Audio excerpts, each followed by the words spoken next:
Hello and welcome to Talking to Thinkers with me, Johnny Lyons. In this episode, I shall be talking to the distinguished historian, Quentin Skinner. I hope you enjoy our conversation. Hello, Quentin. Welcome to Talking to Thinkers. Well, thank you for inviting me. I have to say, Johnny, it's a great honor to be asked. Oh, wonderful. Great. Well, Quentin, the way I'd like to maybe start this interview is if we look at your pre-university days. Could you give us some sense of your family background, where you went to school, and who were the key influences during your early years? Yes, well, my family was large on both sides. It's a Scottish family. My parents, both from Aberdeen. My mother went to university there and then trained as a teacher and taught for some years. My father was trained as, and first served as a naval officer, but came out and took the civil service examinations and then had his entire career in the colonial civil service, entirely in West Africa and mainly in Nigeria. That was for the whole of his career. So school, for me, school was boarding school from the start. So I saw my parents only when my father had extended leave. My elder brother and I were looked after very lovingly, I should say, and very well looked after by my mother's eldest sister, who was our guardian all through our childhood. She was a doctor practicing near Manchester. So that was our home in the holidays. School, I was sent to Bedford School, which independent school with its own prep school attached. And so I was incarcerated there from the age of 7 and of course emerged at the age of 18. I think my parents chose Bedford partly with a view to retirement. Bedford as a town was rather full of retired imperial service types. And I think they'd been told about that. And indeed, they did retire to Bedford. And I eventually became a day boy. Of course, another reason, I guess, why they were interested in a school like Bedford was they wanted an independent school in that kind of a town, which allowed day boys as well as boarders, because, of course, basically, they were boarding schools. Well, you also ask about influences during my school days. I have to say they were absolutely crucial and formative if I think about it. And as I get older, I see that my school days were extremely intense for me in a way that university somehow wasn't so much. At what was called advanced level in the English system, where you took these examinations called A-levels, I studied the classics and English literature and history. It was a very impressive peer group that I was in. Indeed, I'm still in touch with one or two friends from those teenage years. And I was very well taught. I mean, it was a very traditional syllabus, but it was very well taught.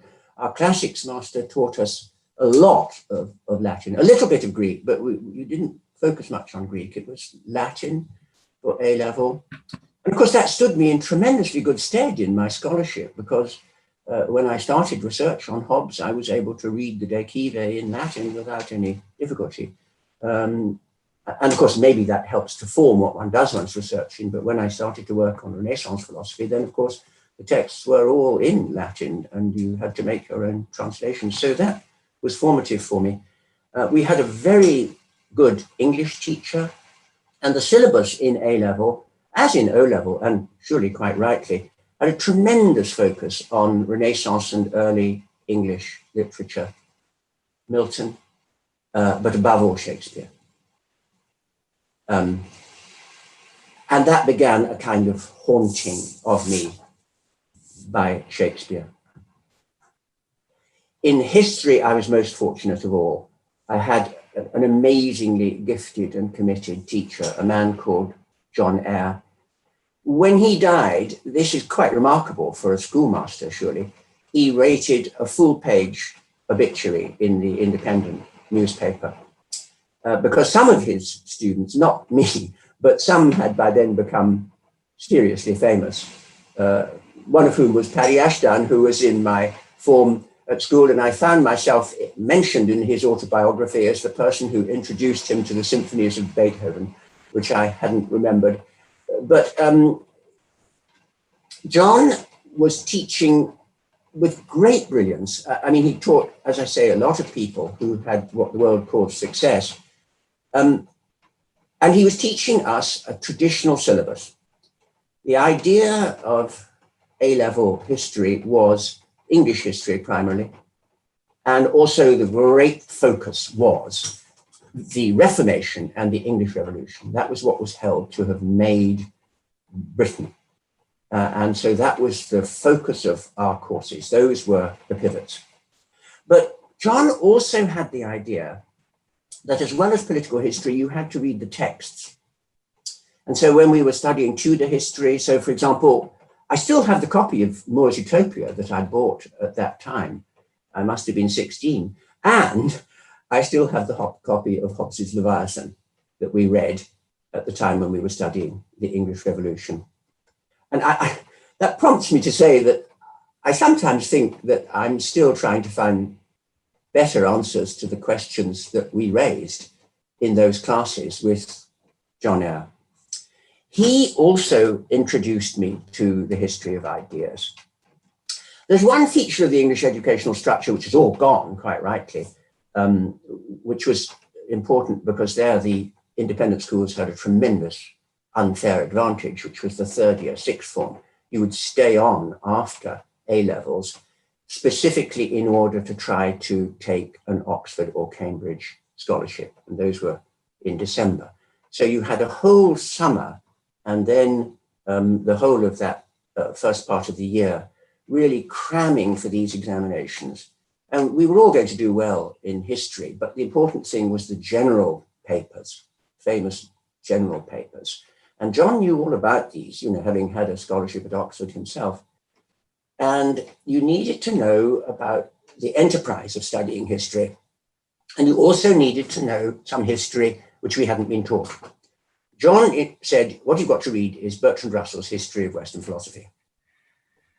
And I remember a comical fact is that we all used to go in for something called the Punch competition.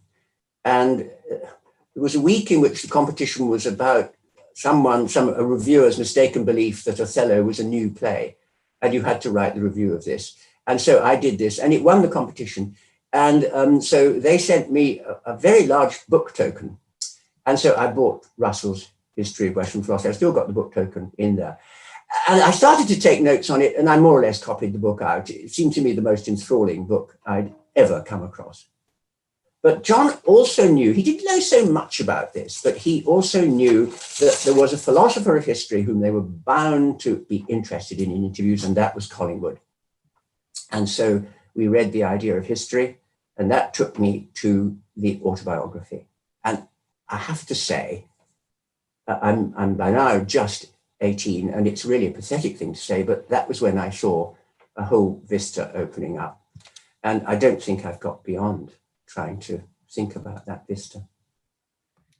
Well, that's a remarkable education you received. I mean, it was, yes. To be reading, you know, original works back then, when, you know, secondary works were what most of us read at school, at best. Well, I think, as our classics teacher would say, Petre Fontes. You know, you have to go to the sources. Yeah, sure. And I've never forgotten those classes in which we read Hobbes's Leviathan. We started at page 1. I mean, we couldn't make much of it, but you could see that it was to do with the English Revolution. Well, that's great. Thanks for sharing that, Quentin. That really does give a much better insight into, I didn't realize just how formative your school years were when you look at your future career. Well, when you caused me to reflect on them, I came to see that the truth is that although those were very traditional schools, they were part of an elite formation. They knew absolutely how to get these boys to succeed. So if you could look back at by the time you left Bedford, can you recall what sort of young man you were back then? Well, I was very bookish, and I think I tended very much to prefer my own company, if I think about it. And I was extremely innocent. My passions were intellectual, and they were increasingly focusing on philosophy and its history. Although I have to say, I think that my greatest intellectual pleasure from my young days was, and still is, classical music. I'd sung in the choir at school and also played the violin in the school orchestra. Not very well, I have to say, although I had a good singing voice. I auditioned at prep school for the part of Ophelia in the school play. I did not get the part, thank God. I mean, acting is something I can't do except the ham acting of lecturing. But that was the beginning of another haunting. I still know the part of Ophelia in Hamlet by heart.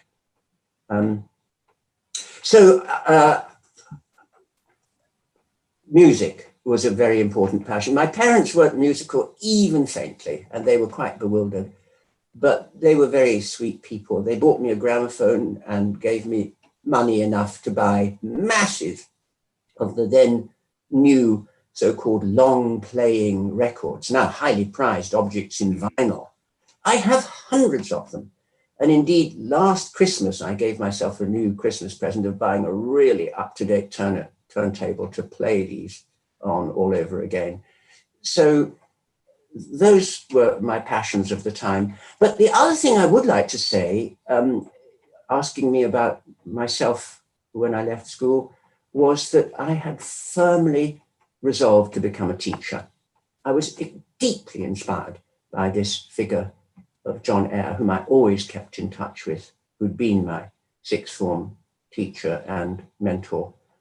And I started at once. I left school instantly that I won a scholarship to Cambridge, which was in December. And I accepted a position, this must have been through John Eyre's contacts, to teach in what was then called secondary modern school. I was greatly imbued by my teacher's levelling and socialist principles in education, although there he was teaching in a very expensive private school. But if I wanted to be a teacher, he thought you had to teach underprivileged children. And so at the age of 18, I was appointed as history and games teacher. I was a good runner at Seneca Secondary Modern School, then just built for the enormous housing estate in Maidstone that was building the bypasses around London. So this was 1959.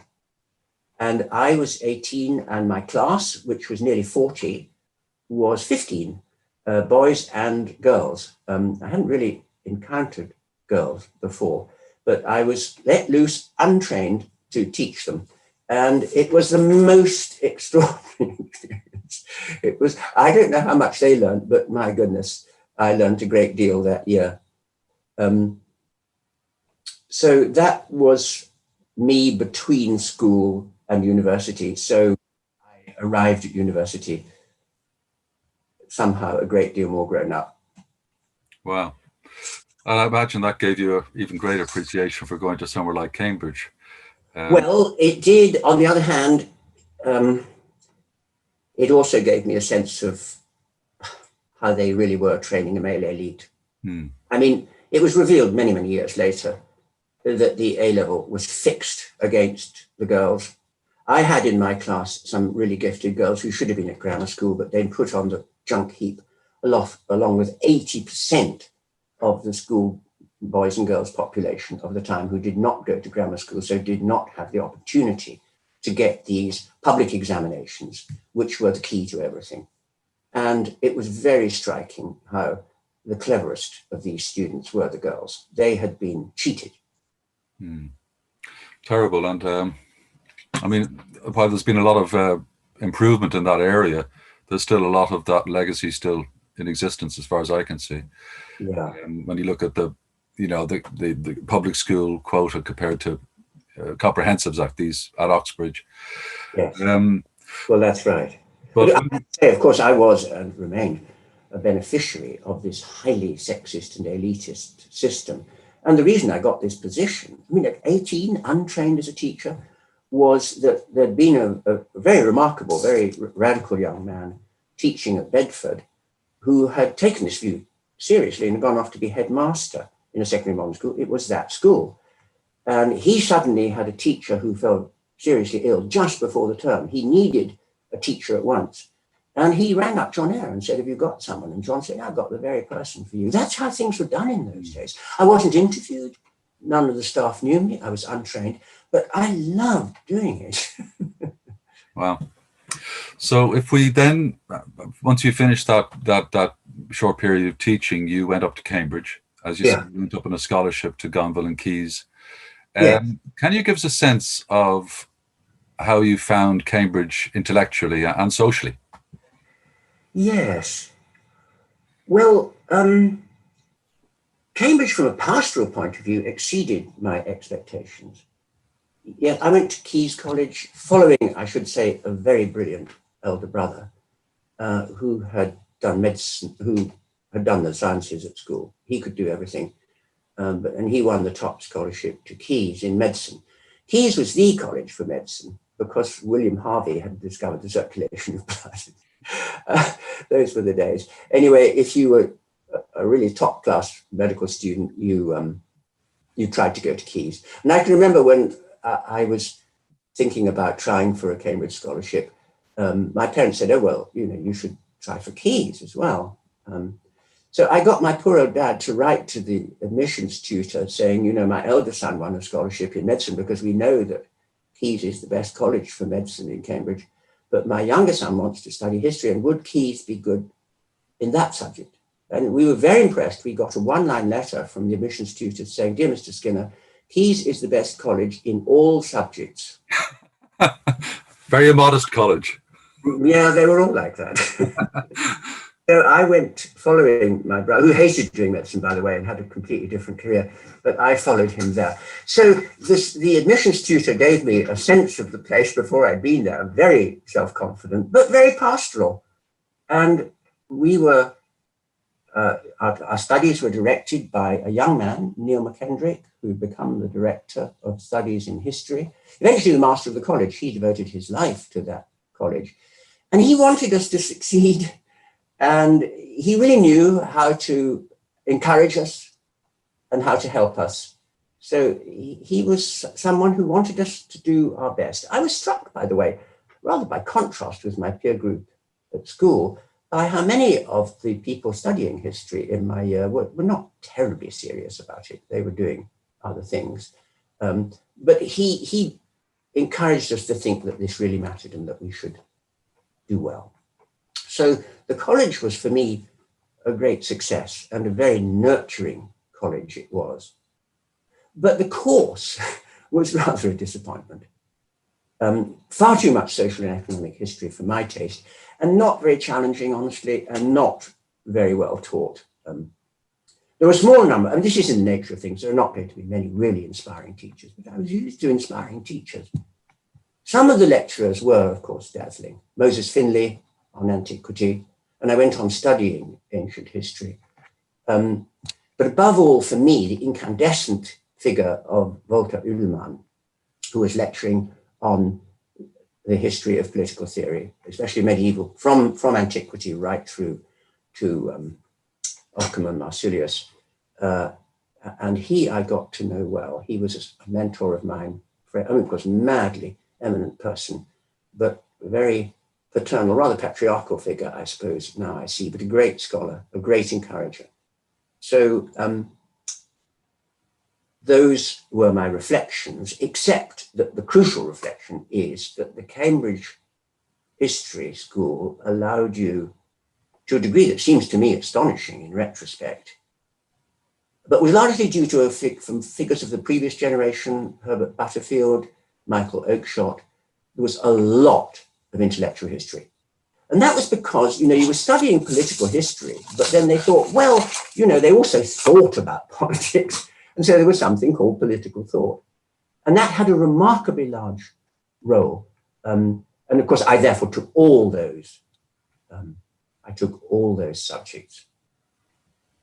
I mean, early modern political theory, and then modern political theory, and then there was something called a special subject in our final year. And that was actually on Hume, taught by Duncan Forbes, rather chaotically, but in a way rather brilliantly. So there was a lot of nourishment for someone with my tastes. It came out many years later, Quentin, not by you. I hasten to add that you were a member of, that famous elite organization called, or group called the Apostles, or Conversazione. Oh yes. Did that have a big impact on your intellectual development, or was it just kind of a place you went and had a chat? Oh no, it did. Tremendous. Yeah, look, I mean, yes, I was outed some years later by someone who was writing a book about how in the previous generation there'd been spies or something, I don't know. Yeah, look, there shouldn't be that kind of group. I mean, self-consciously elitist society, and of course it was all young men. So my older self doesn't approve, but my younger self was massively educated by being a member of that group. We met every week in term.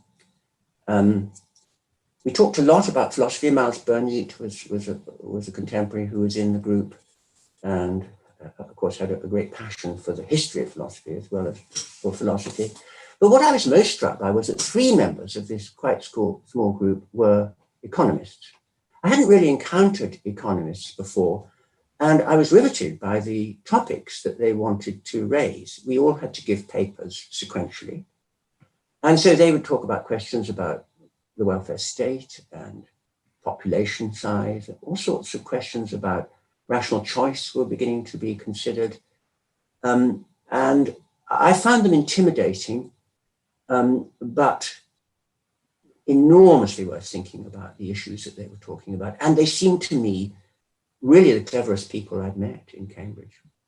And of course, I should say that of the 3, 2 subsequently won the Nobel Prize in Economics. Wow, okay. 2 out of the 3. So I wasn't wrong to be impressed and intimidated. But look, the most important thing about that group for me was that the person who introduced me to it was John Donne. And that was where I first got to know John, and he became an enormous intellectual influence upon my young life. Okay, that's good. We'll come back to your collaboration and your relationship, your intellectual relationship with John in a second. But just before we do, actually while you're talking about that, where did the apostles meet? If it's secret, did you meet in your rooms, or how did you keep this thing secret? Well, that's a good point. I don't suppose it was secret. We met in E.M. Forster's rooms in King's when I was first a member. And the great man was living there. Sometimes he would potter in and out. Then after he died, for a time, I had very grand rooms when I lived in Christ's, which I did for the first 3 years of my fellowship. And for a time, they met there. I don't know what happened after that, because the idea was these were quite brief periods. I suppose I was actively a member. For all I know, I'm still a member. We're probably talking too much about this, except that it was formative for the 2 reasons I've given. Very good. Okay. Although, if I'm talking about formative influences of exactly that time, having stressed how important intellectual history was in the course in Cambridge, I should say that I was memorably taught for those courses by the same young fellow of Christ, as it happened, young scholar, John Burrow. And I should probably say a word about John, because, well, I mean, he was a remarkable person and memorable, and he was very young at the time. He went on to become Professor of Intellectual History at Oxford, had a very eminent career. John was contrarian. We didn't agree politically very much. And also, he was a resolute believer in the Enlightenment. I remember he did not share my passion for the English Revolution. He said everything as far as he was concerned was the Dark Ages until the Enlightenment. There was the Dark Ages and then there was the Enlightenment. Right. So it wasn't great trying to learn from John about Hobbes or Locke or these figures. he was fine on Rousseau, except of course he disapproved. But he did not share my passion either for Bertrand Russell, but he told me, no, we don't read Russell, we read Wittgenstein. And he was by then a sufficiently authoritative figure in my life for me to think, okay, who is this? And that was, of course, absolutely crucial to me. And then we took, I mean, his wife was a philosopher. He was passionate about philosophy as well as its history. And he was an extremely original thinker. So wasn't I lucky? I mean, he was teaching me all the way through. And indeed, in my final year, there was published Austin's How to Do Things with Words, 1962, which he also drew my attention to. And we thought of that, by that time, of course, we were all reading Wittgenstein. We thought The Investigations was the great work, and that it was a book about meaning. And it was a book that told you, don't ask about meaning, ask about use. I mean, what are words for? What are we doing with them? And then along comes this person who said, well, what do you mean? What do you do? What is doing things with words? And so we thought Austin went together with Wittgenstein. And that thought really set me on my way. That's interesting. I didn't realize until you said it there, the importance of John Burroughs. Oh, yes. Yeah. We didn't altogether approve of one another, but we were friends for life. And I never lost touch with him, and I never ceased to be influenced by him. And we read each other's books in draft. It was an important intellectual relationship, yes. And again, with a very original and challenging person. Well, when you... There was some terrible moment. It must have been 1997, when, of course, we were really hoping to get rid of the Tories at last. He's saying to me, you know, I've never voted Tory. I want you to know that. You've never. And I thought, I'm glad to hear that, John, but you could have fooled me. You finished your degree in history, and you graduated with a double starred first, which I believe is a rare bird and a great achievement. And it probably meant or had a key role in you securing a fellowship, I think originally at Gonville and Keys, and then you got one you were offered one at Christ College.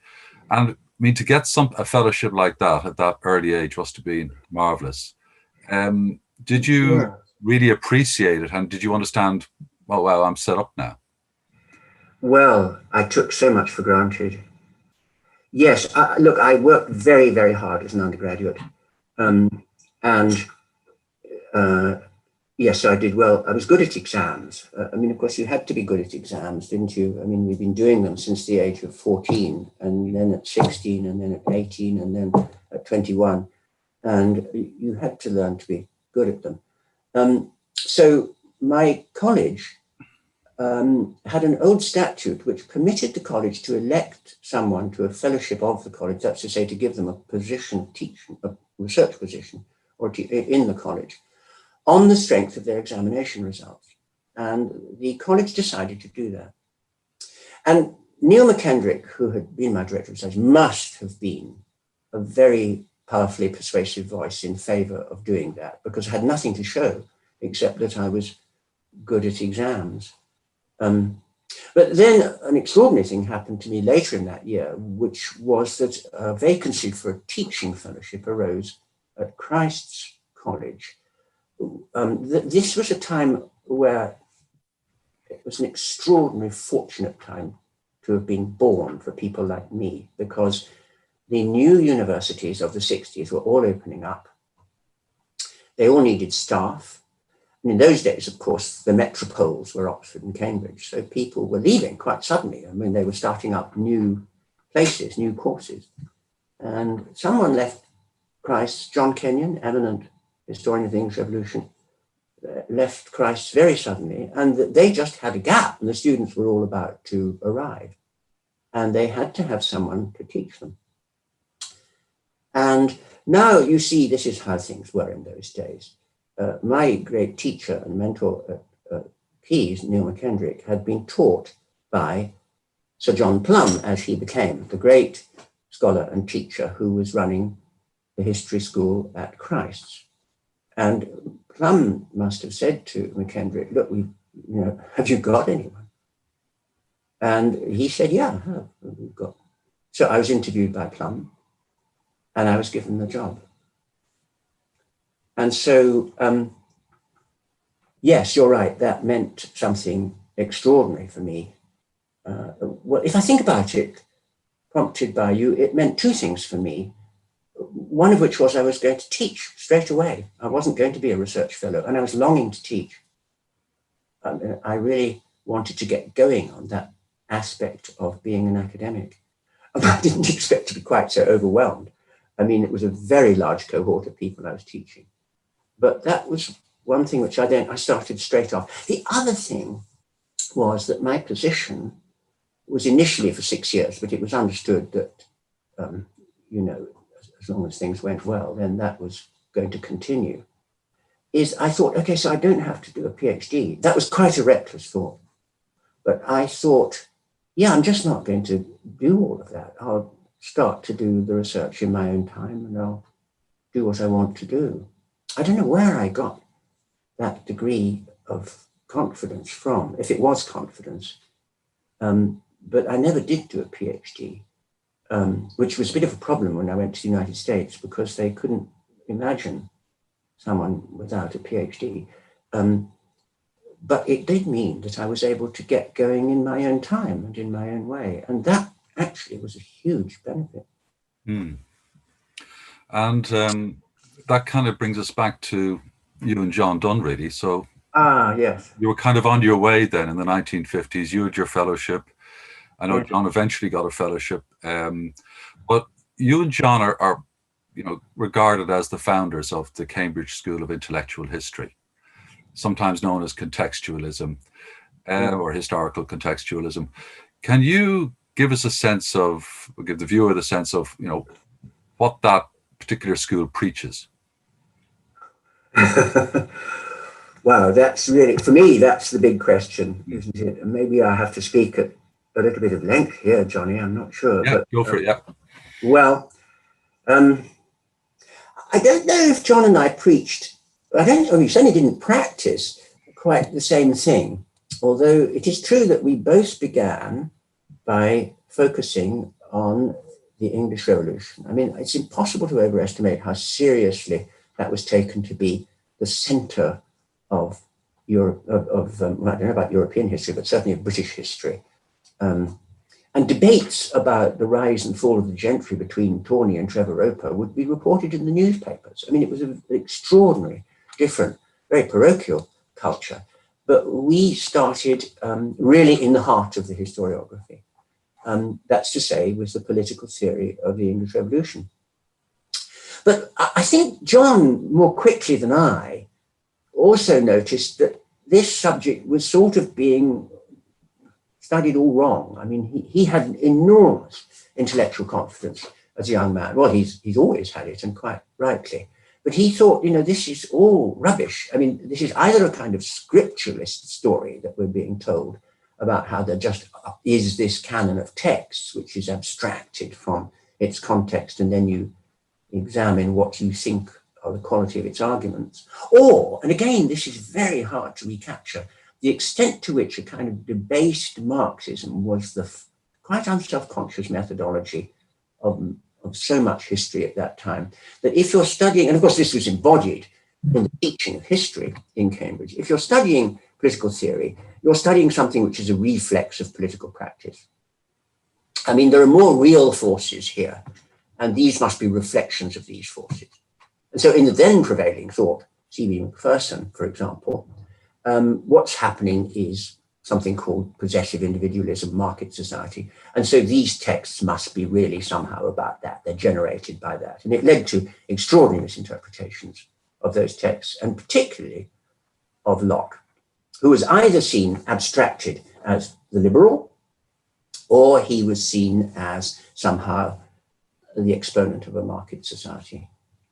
And John wrote a classic book, which he published as early as 1969, in which what he did was to say, well, what kind of intellectual culture did this really come out of? So he tried to sketch an entire intellectual culture in which those were just not the issues. The fundamental questions were religious And he turned Locke back into the natural law theorist that he was. That's to say, someone for whom the laws of nature were reason, but they were also the laws of God. And that's how you had to come at the theory. It had very deep intellectual roots. It was central to the culture to think in those terms. And so what he did was extraordinarily ambitious, which was to say, put it back into the period. Stop asking yourself these questions about whether they'd invented capitalism. They weren't thinking about that. So very ambitious and remarkable study. I did something much more specific, which is why I say I'm not sure if we were preaching or practicing quite the same thing. I focused on Hobbes. I mean, he was an old friend. I'd studied him at school, and I'd studied him with John Burrow at university. And I became particularly interested in questions about sovereignty. I've never got away from them, and obligation in Hobbes. And I raised a very specific question.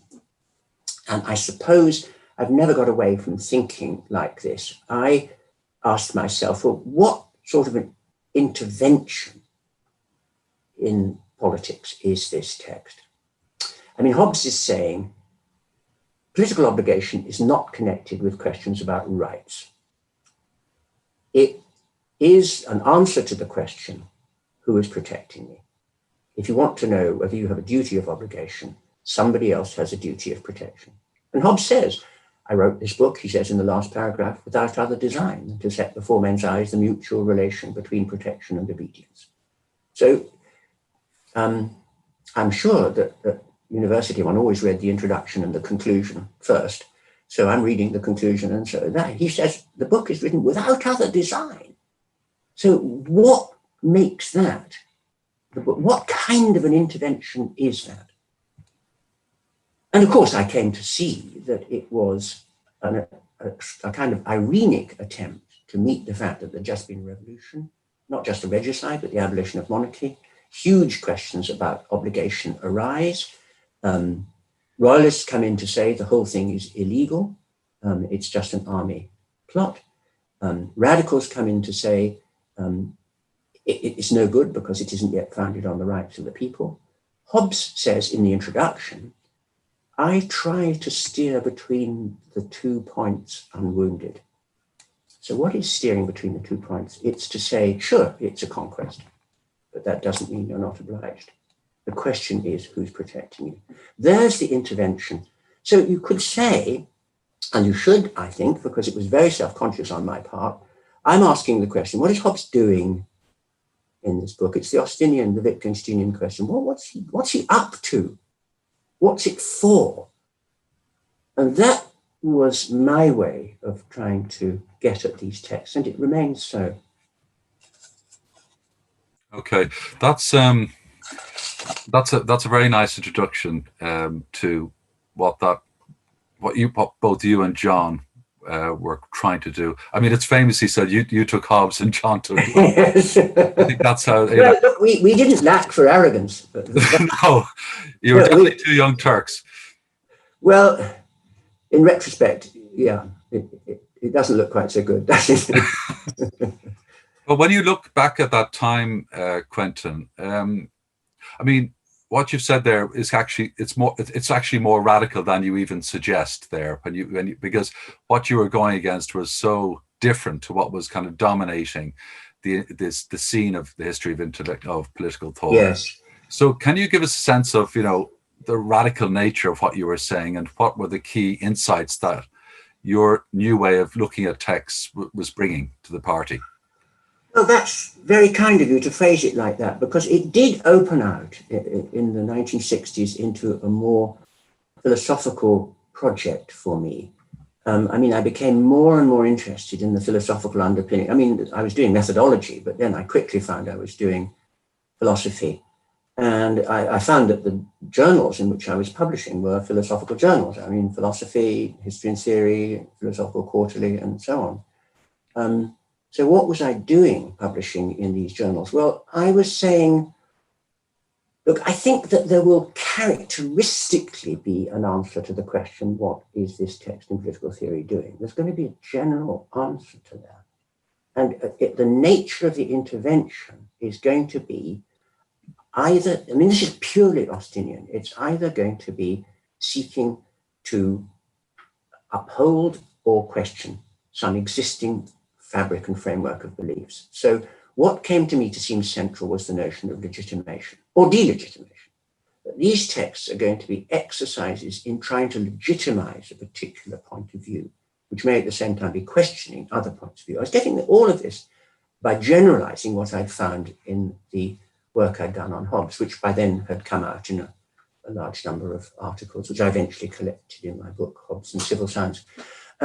So the basic project seemed to me to be about legitimation or delegitimation. Now, I had learned from philosophers of social science at the time, especially Alistair MacIntyre, who was an important influence upon me at that time, that usually you can only do what you can legitimize.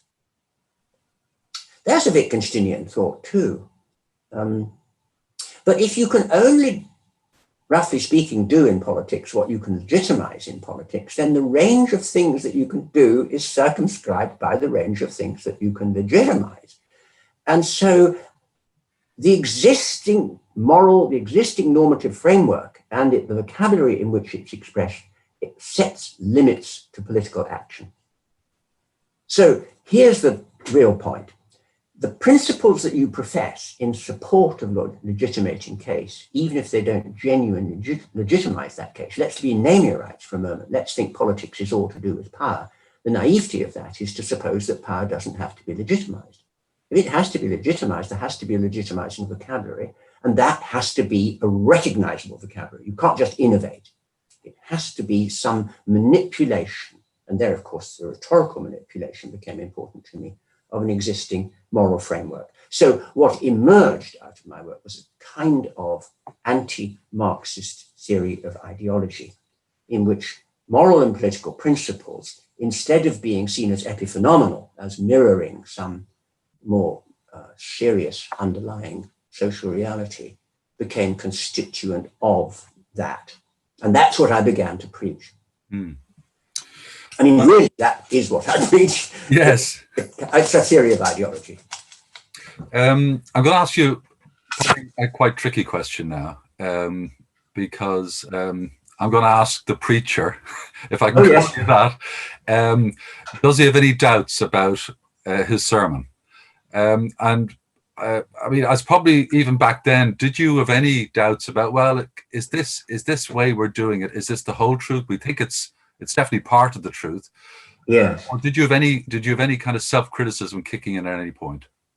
Well, I published a series of articles about this in the late 60s and 70s, and I was astonished by the hostility with which they were received. Yes. I mean, one of them was an article, humiliating, still my most quoted article, which I wrote on my first sabbatical leave. It was called Meaning and Understanding in the History of Ideas.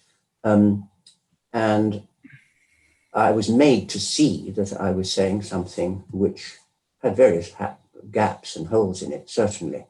I've never given up. Indeed, I've always used the basic thought, which is that we've got to be asking not just about the meanings of these texts, but what they meant by them.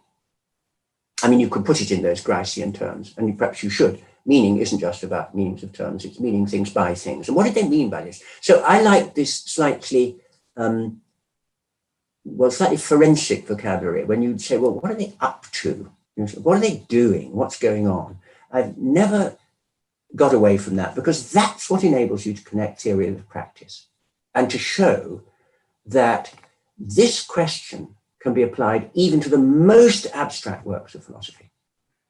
And that will require a research program which was completely different from what was being employed.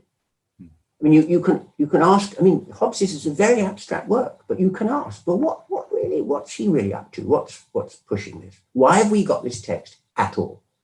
But, well,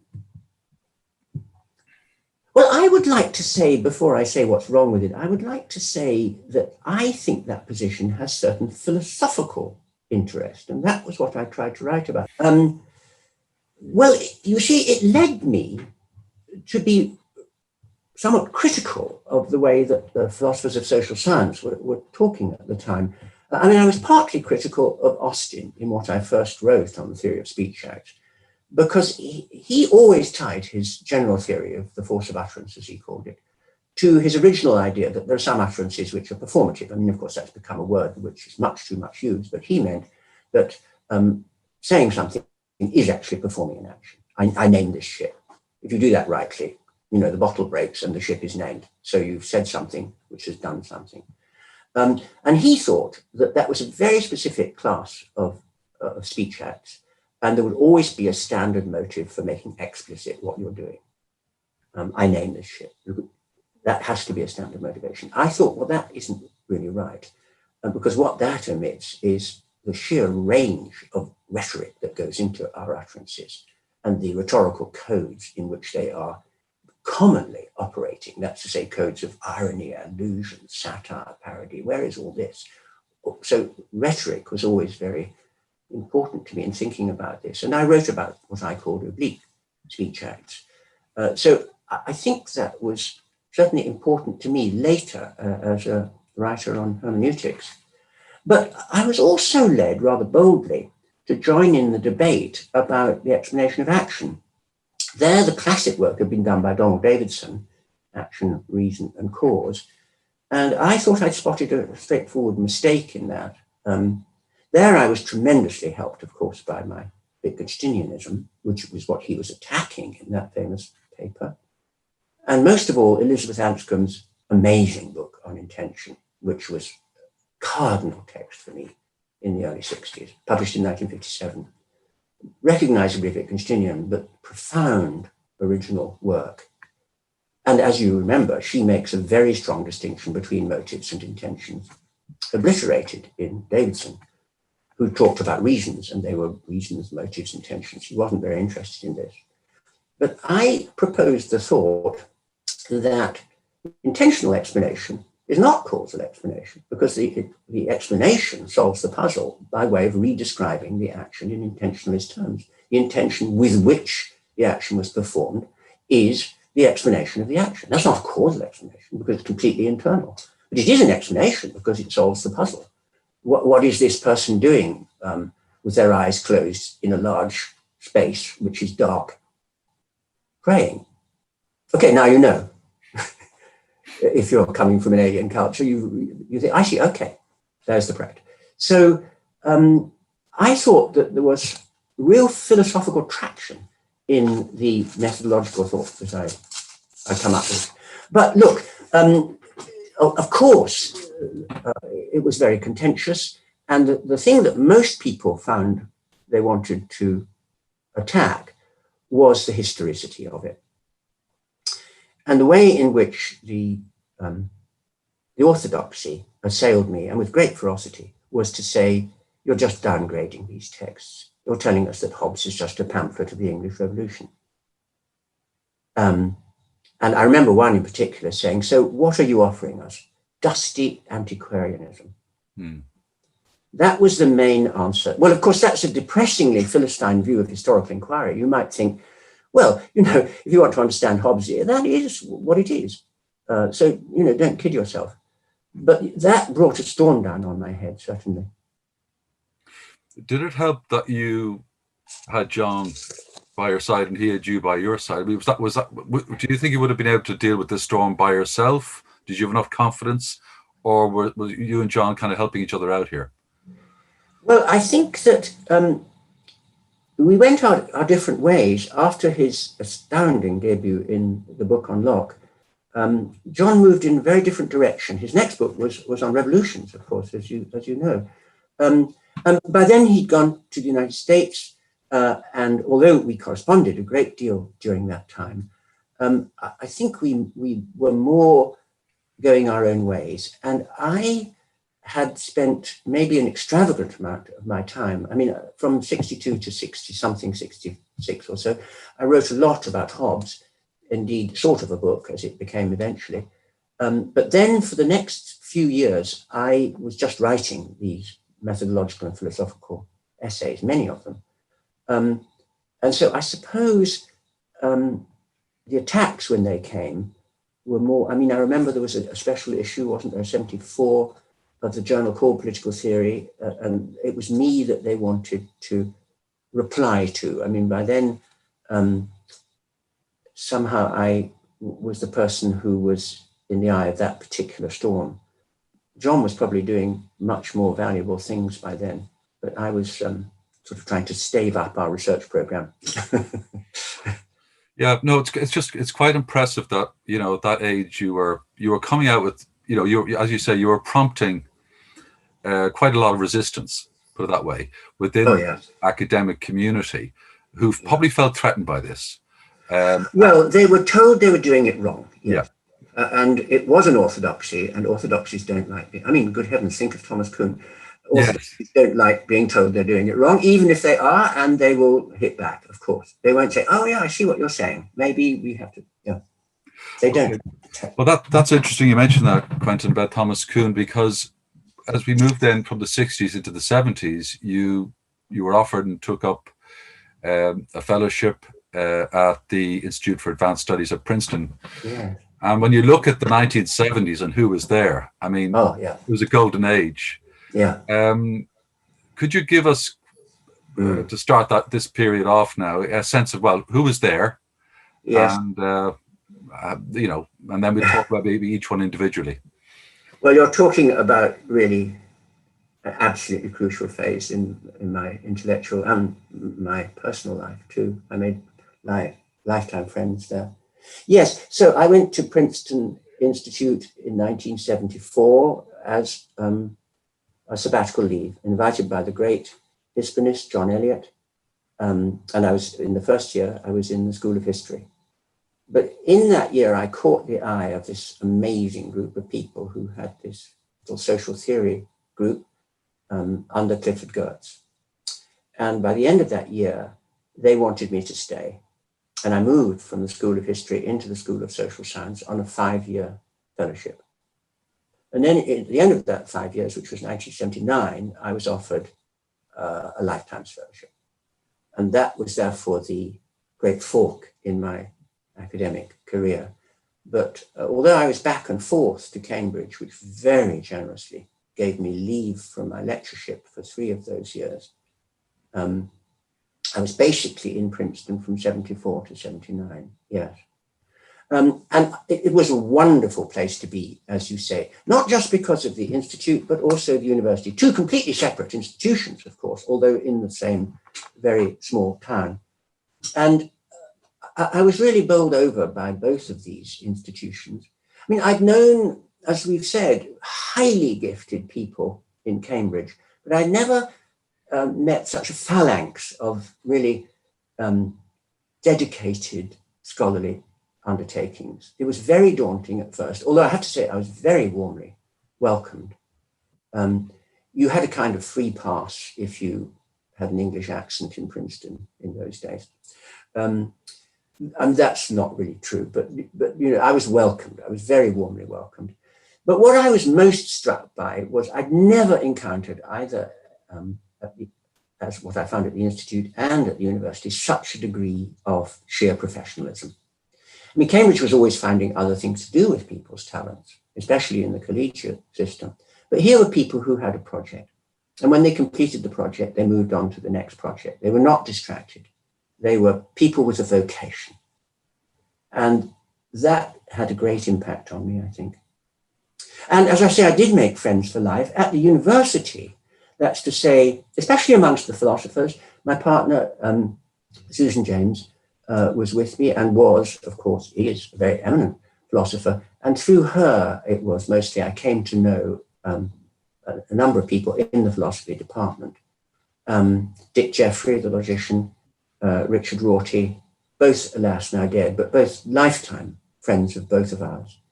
And also Tim Scanlon, with whom I'm still very much in touch, and Raymond Geuss, who became enormously important and, of course, eventually moved to Cambridge. And yes, as you say, at the Institute, Tom Kuhn and Cliff Geertz, Albert Hirschman, and so on. Wow, yes. I didn't realize all those other people were there at the time as well. Yeah. Goyce as well. But if we maybe just... Yes, Raymond had just arrived at Princeton, yeah.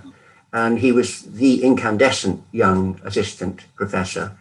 And we all went to his lectures. I mean, it was nothing that I went to his lectures. I was very junior too, but, you know, there was Tom Nagel and Tim Scannell and these people all in the lectures. But of course, it was an amazing philosophy department at the time. We also all went to Saul Kripke's lectures. His anti-Quinianism was absolutely the news. And David Lewis, who was a sweet-natured man, and he was a genius, and of course was very interested in questions about interpretation. If we maybe just look at some of these figures individually. Yeah. And maybe if we start with Thomas Kuhn. Yes. Well. What was it that really impressed you about his work, and how maybe it influenced you? Yes. We have to remember that by the time I arrived in Princeton, 1974, I finished such work as I tried to do in philosophy. And Kuhn had been important to me. He figures much in my Meaning and Understanding essay and so on. I took him at the time to be the person who had successfully undermined Popper's idea of the structure of theory and theory change. That's to say that it depends on crucial experiments. And what Kuhn argued in The Structure of Scientific Revolutions, which had come out in 62, and of course, which we all read, it was one of the books of the 60s. I remember asking Tom at one point, because he was rueful about the fact that it came out in 62 and 1,500 copies were printed in the Chicago series that it was in. And then there was a question as to whether it should be republished. Because it had sold the 1,500 copies in a matter of 5 or 6 years. And it was republished at the end of the 60s. And Tom said to me, well, since then, it's never sold less than 50,000 a year. He said it's often sold far more, but never less. And we're talking by now in the late 70s. So it sold probably millions. And we'd all read it. Of course, we'd all read it in the early 60s. And what was wonderful about it was this insistence that the prestige, we've talked about this just earlier, haven't we? The prestige of an existing way of theorizing can always be used to dismiss apparent counterexamples. So that, I mean, however valuable those counterexamples may actually be, so that theory change only happens when enough anomalies are agreed to have built up within the existing framework of theory for the theory to collapse. And there's the revolution, there's actual collapse. But of course, what turned it from a specialist monograph in the history of science into a world bestseller was the underlying suggestion that prevailing theories and indeed ideologies are generally going to be powerful enough to marginalize their critics, however right-minded those critics might be. So the connection of knowledge with power was made not as explicit, of course, as it was made by Foucault, but there it was. This insistence that there are power relations at work here, and that it's a matter of socializing people into a discipline which then has an ideology which it must preserve. And that sounded like saying that knowledge is a social construct grounded on power. Well, of course, Foucault said it more memorably, you might say, but we all came to see that that was an extraordinary thought, which we must grapple with. And of course, in a way, we had been grappling with it. Well, by the time I met Tom Kuhn, actually, I was in the next office to his. And the most extraordinary thing about meeting him, he was a very sweet and deprecating person, was that he was the man who had been thought to have evacuated the rationality of the Western European tradition and abandoned truth. But the thing that kept Tom awake at night was about his theory. Is it true? I mean, it would be terrible if it weren't true. So he was in a state of constant, I mean, talk about being denounced and attacked. He was in a state of constant fret about it. And the door would burst open most mornings at the time when I was first there. And so I got to know him extremely well. We always kept in touch. But what I suppose I'm saying is that I didn't learn anything from him at the Institute because I'd learned it all, as it were, a few years before. Being in his company, though, as you say, meeting him face to face, it's amazing that he was kind of had that racked with potential guilt that he had. Oh, absolutely. He'd done something illegitimately subversive. Yes. That is interesting. Yes, and it gave him a perpetual anxiety. He was very anxious about the status of his own work. And of course, that gave him a certain charm. He had tremendous charm. And that was the charm of a really great pioneer who kept going over it because people kept explaining that he was crazy. A nice living proof that philosophy is not irrelevant. Yeah, absolutely.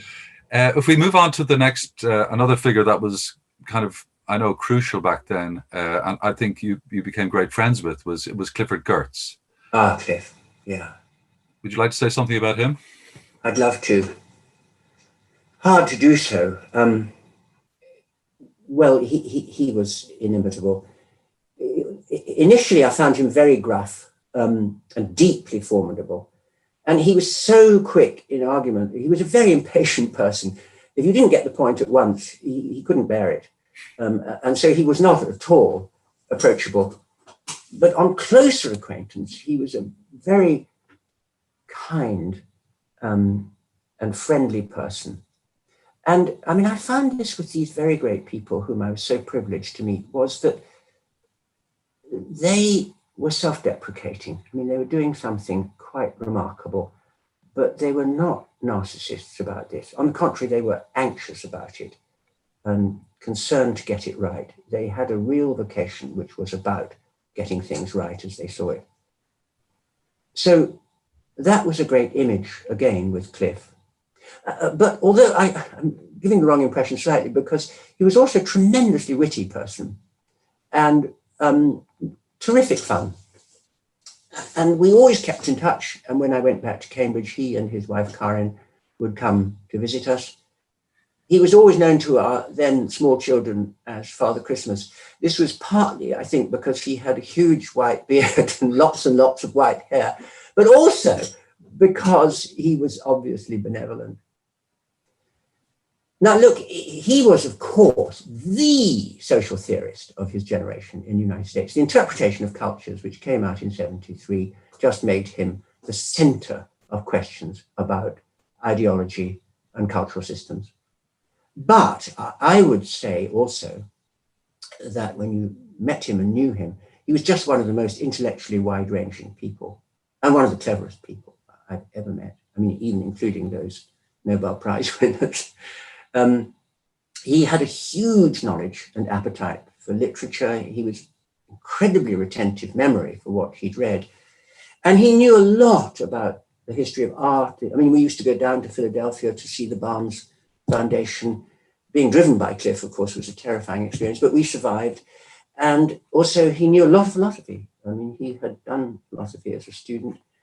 And he was also a very, very political person, and to my mind, utterly right-minded about the politics of the day too. So he was a marvelous person to be with and to talk to. The irony is that we did not talk much about our research. And we were both, of course, just getting on with it. But I think we would have found that we didn't then agree, at a certain really deep level, we didn't agree. And should I say a word about that? Yes, that'd be interesting.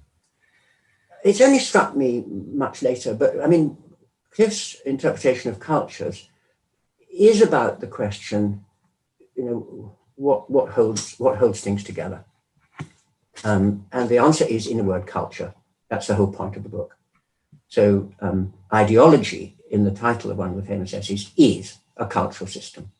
And so what holds a society together is values, conventions, shared meanings, propagated by an educational system, sustained over time. That's what does it.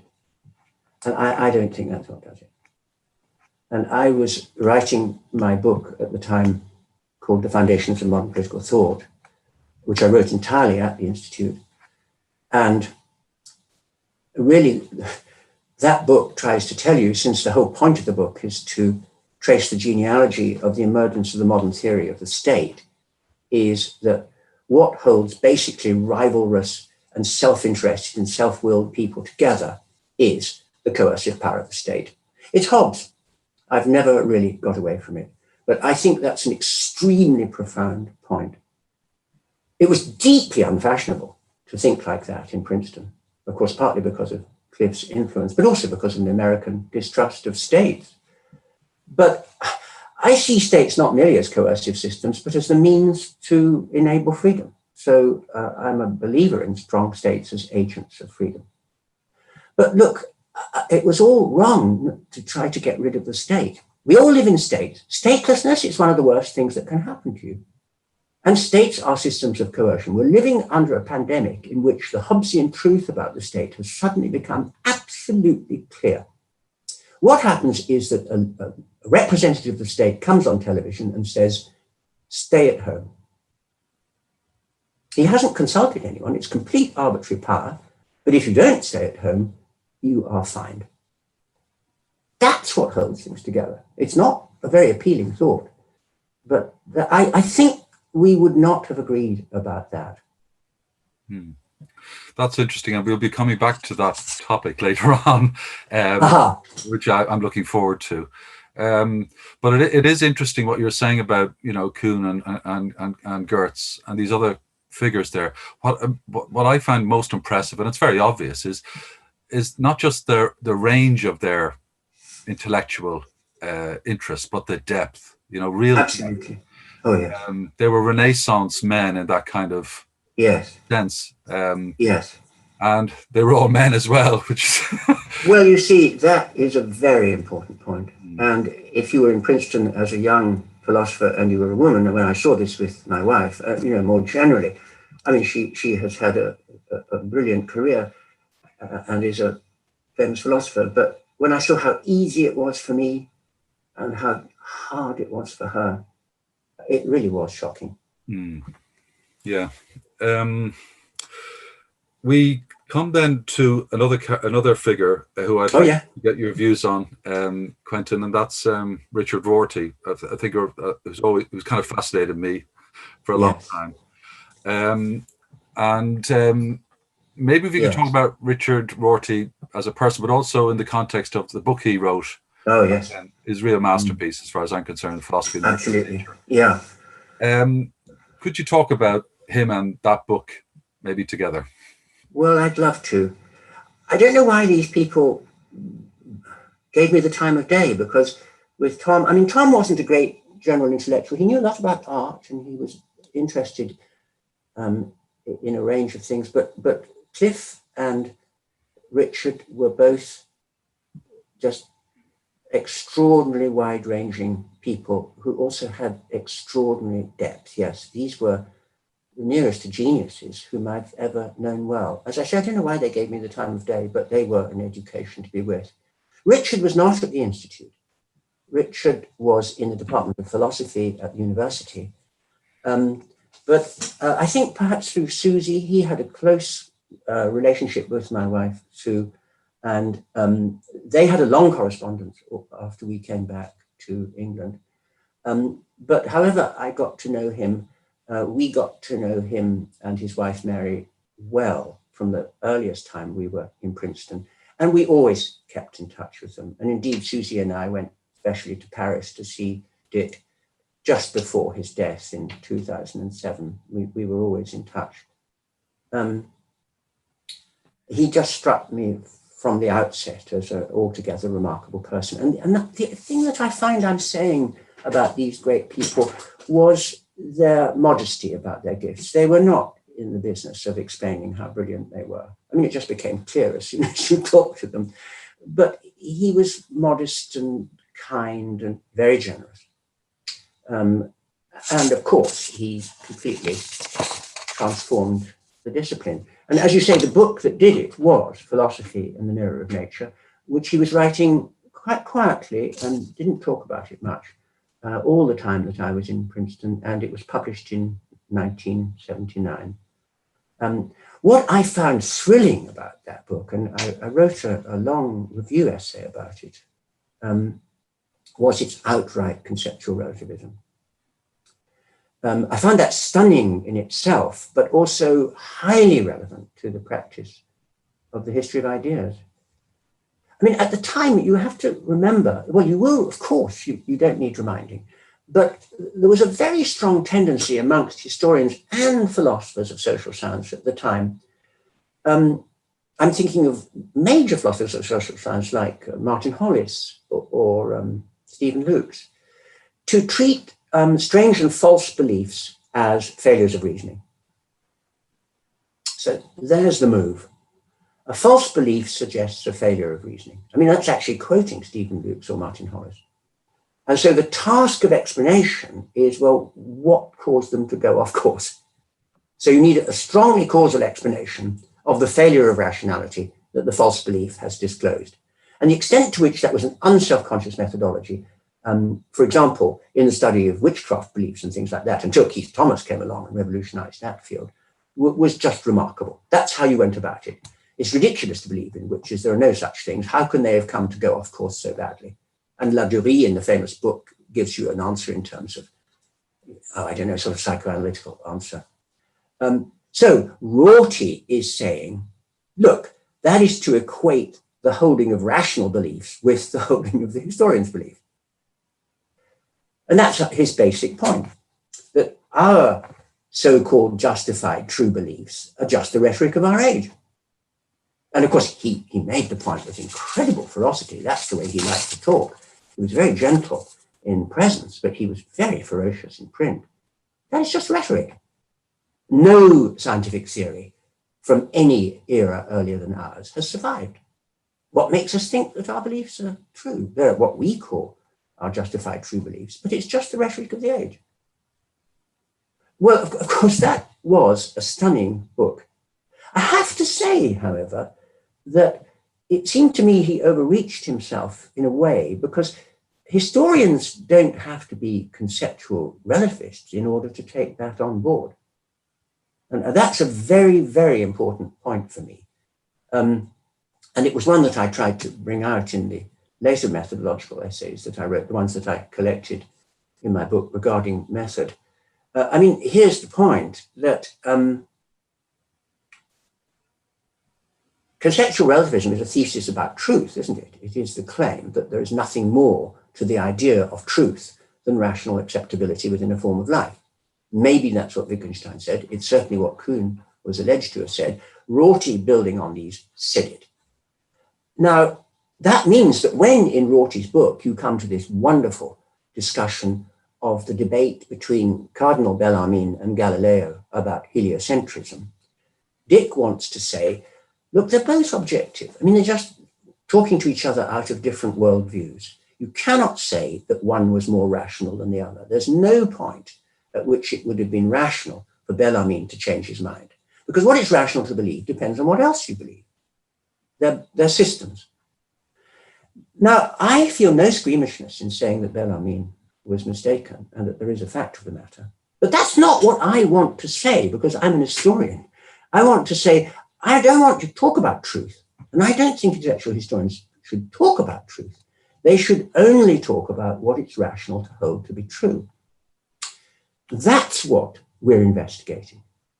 Now, that requires all the holism that Dick talks about. But it doesn't require you to take a view about truth itself. On the contrary, you must avoid doing that. And I don't think historians should talk, intellectual historians shouldn't talk about the truth or falsity of the beliefs that they study.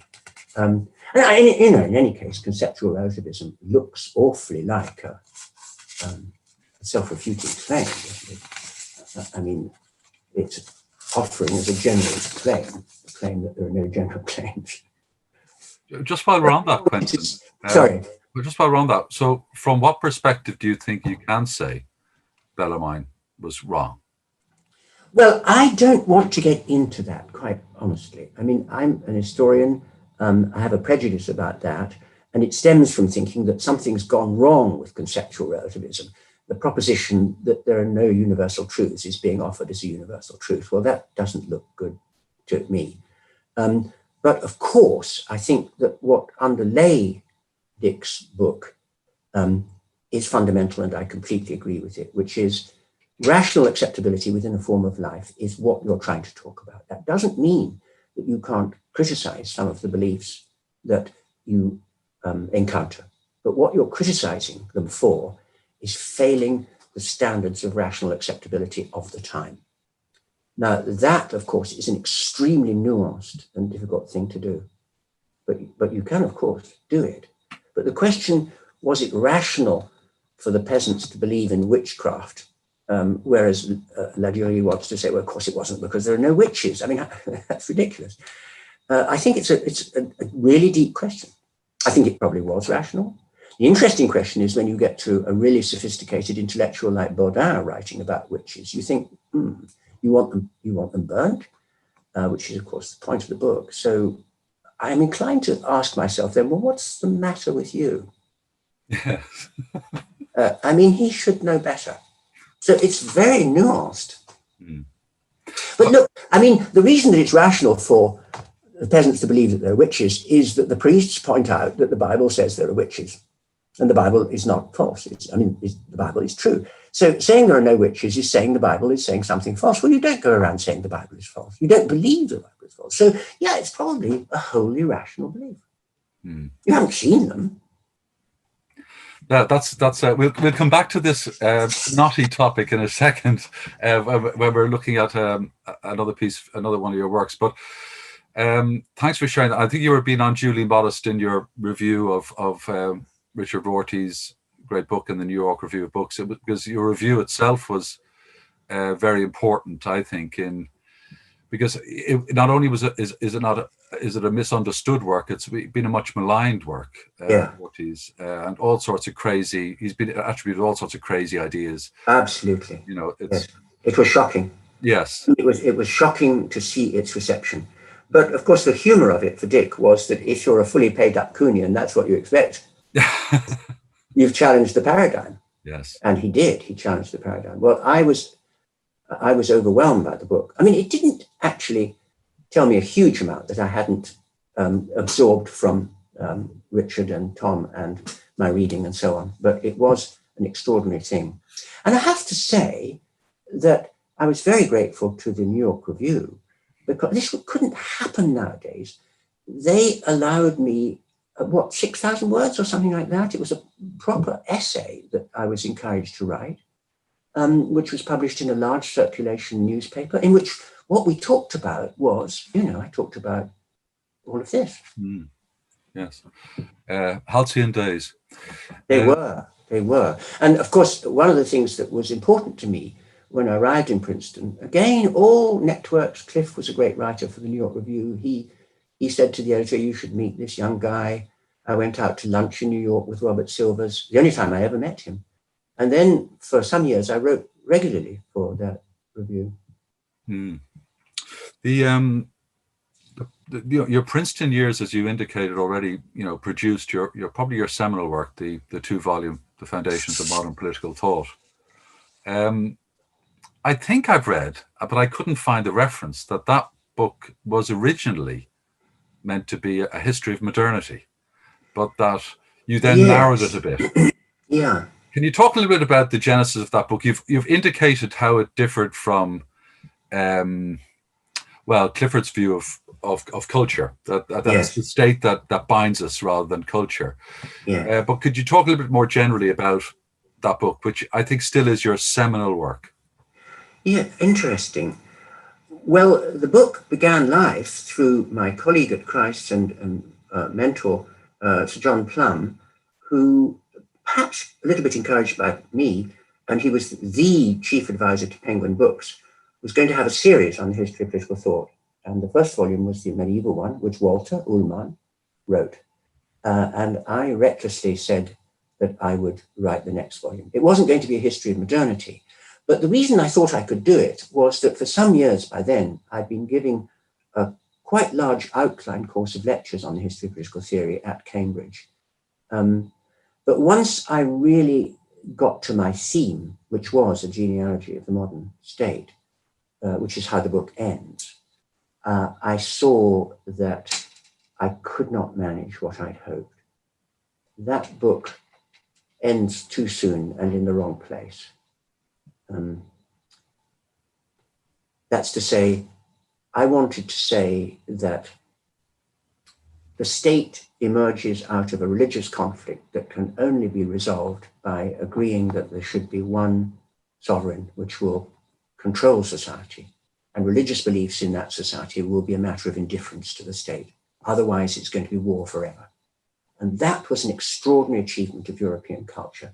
And that was what I wanted to say. And also notice, I've got some thought underlying that, which is only the state can do this.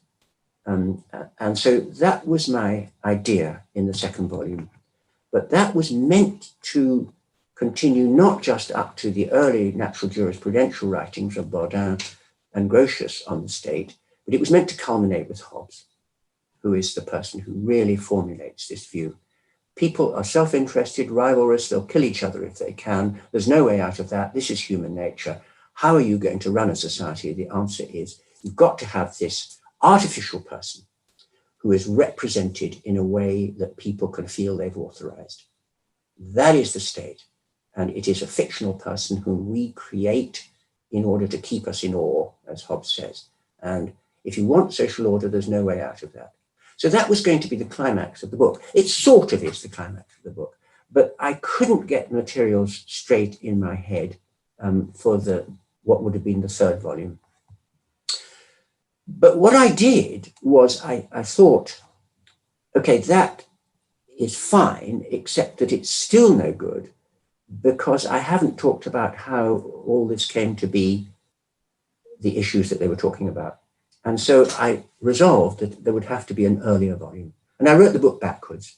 So the first volume, which is on late medieval and Renaissance political theory, which is much better, and by the way, has sold much better too, was the one I wrote second. And that book was very important to me, much more than the second volume, because I found myself writing about the recrudescence of classical theories of freedom and republican government, which is what got knocked on the head by the Hobbesian story about the state. So I found myself seeing what they overcame. That was what I wanted to do. And I really became deeply interested in the phenomenon of Renaissance republicanism. But I also found myself in a culture in which their ways of thinking were just so completely opposed to what superseded them. This sort of rationalist, apodictic way of thinking about politics, which Hobbes is the apogee. These writers are rhetoricians. They have a completely different idea of what an argument should look like and what it can do. And I became deeply absorbed by those two issues, which in fact informed then most of my research for the next 2 decades. Well, that's good because you kind of answered what I was going to ask in my second question, what you think of that book now. But I think we'll come back to that. But maybe you can give us an initial provisional view on that. Well, the first volume is much better than the second. The second is still too teleological. I mean, everything is moving towards the state, and it wasn't, of course, like that. Also, its discussion of the Reformation is wildly out of date now. No one would write like that now. So I didn't really get to finish it. I only finished it in the essays about representation, personation, and the genealogy of the state that made up the bulk of my book called From Humanism to Hobbes.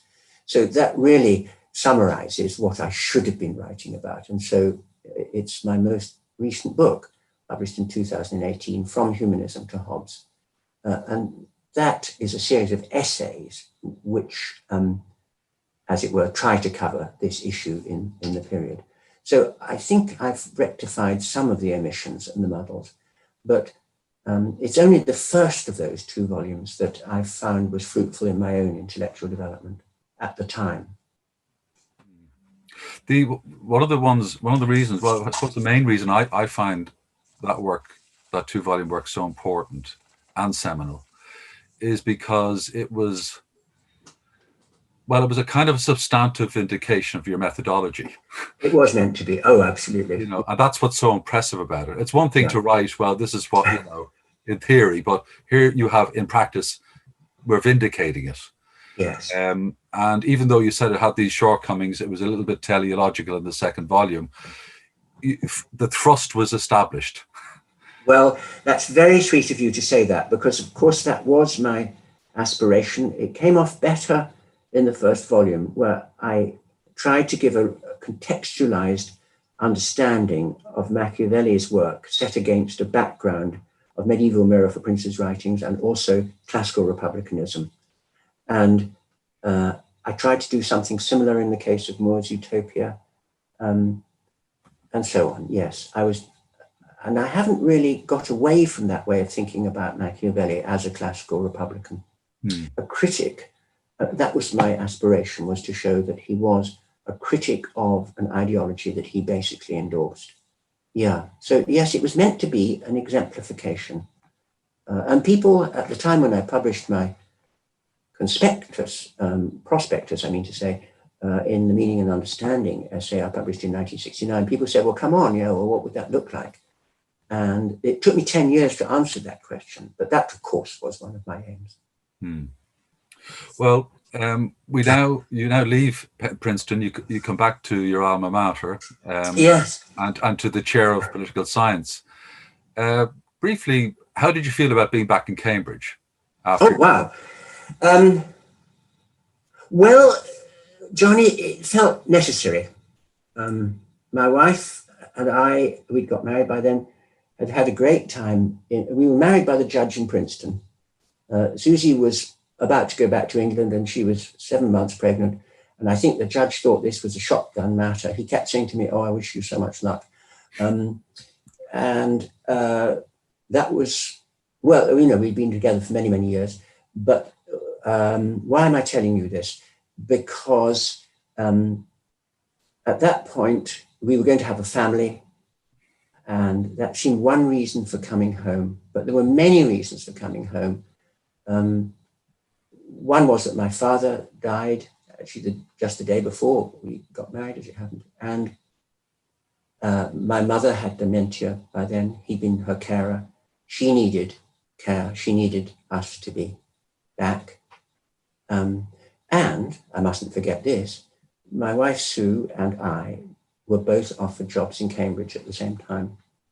Sue was by then teaching very happily and successfully at the University of Connecticut. I was still at the Princeton Institute and had just been offered a lifetime's position there. But as I say, it seemed necessary to come home. Okay, so you come home, you've got the chair of political science, which is a very prestigious chair. And then we go into the 80s and we see your career develop exponentially. And I think there's two sides to that. There's the side of your own career. We see a lot more publication across quite a wide range of areas, methodologically and substantively. But we also start seeing as well the consolidation of the Cambridge school, if you like. So, we start seeing publications coming from other scholars that are coming to Cambridge, the Richard Tucks of this world, and there are other leading scholars producing really very original and gripping works. So is there anything you'd like to talk about? I'll leave this one open, about the 1980s and why that was, what you felt about that decade. Well, that's very kind. Yes. The main thing I feel I want to say is that it was an extraordinarily busy decade. By 1982, my wife and I had 2 small children and 2 big careers.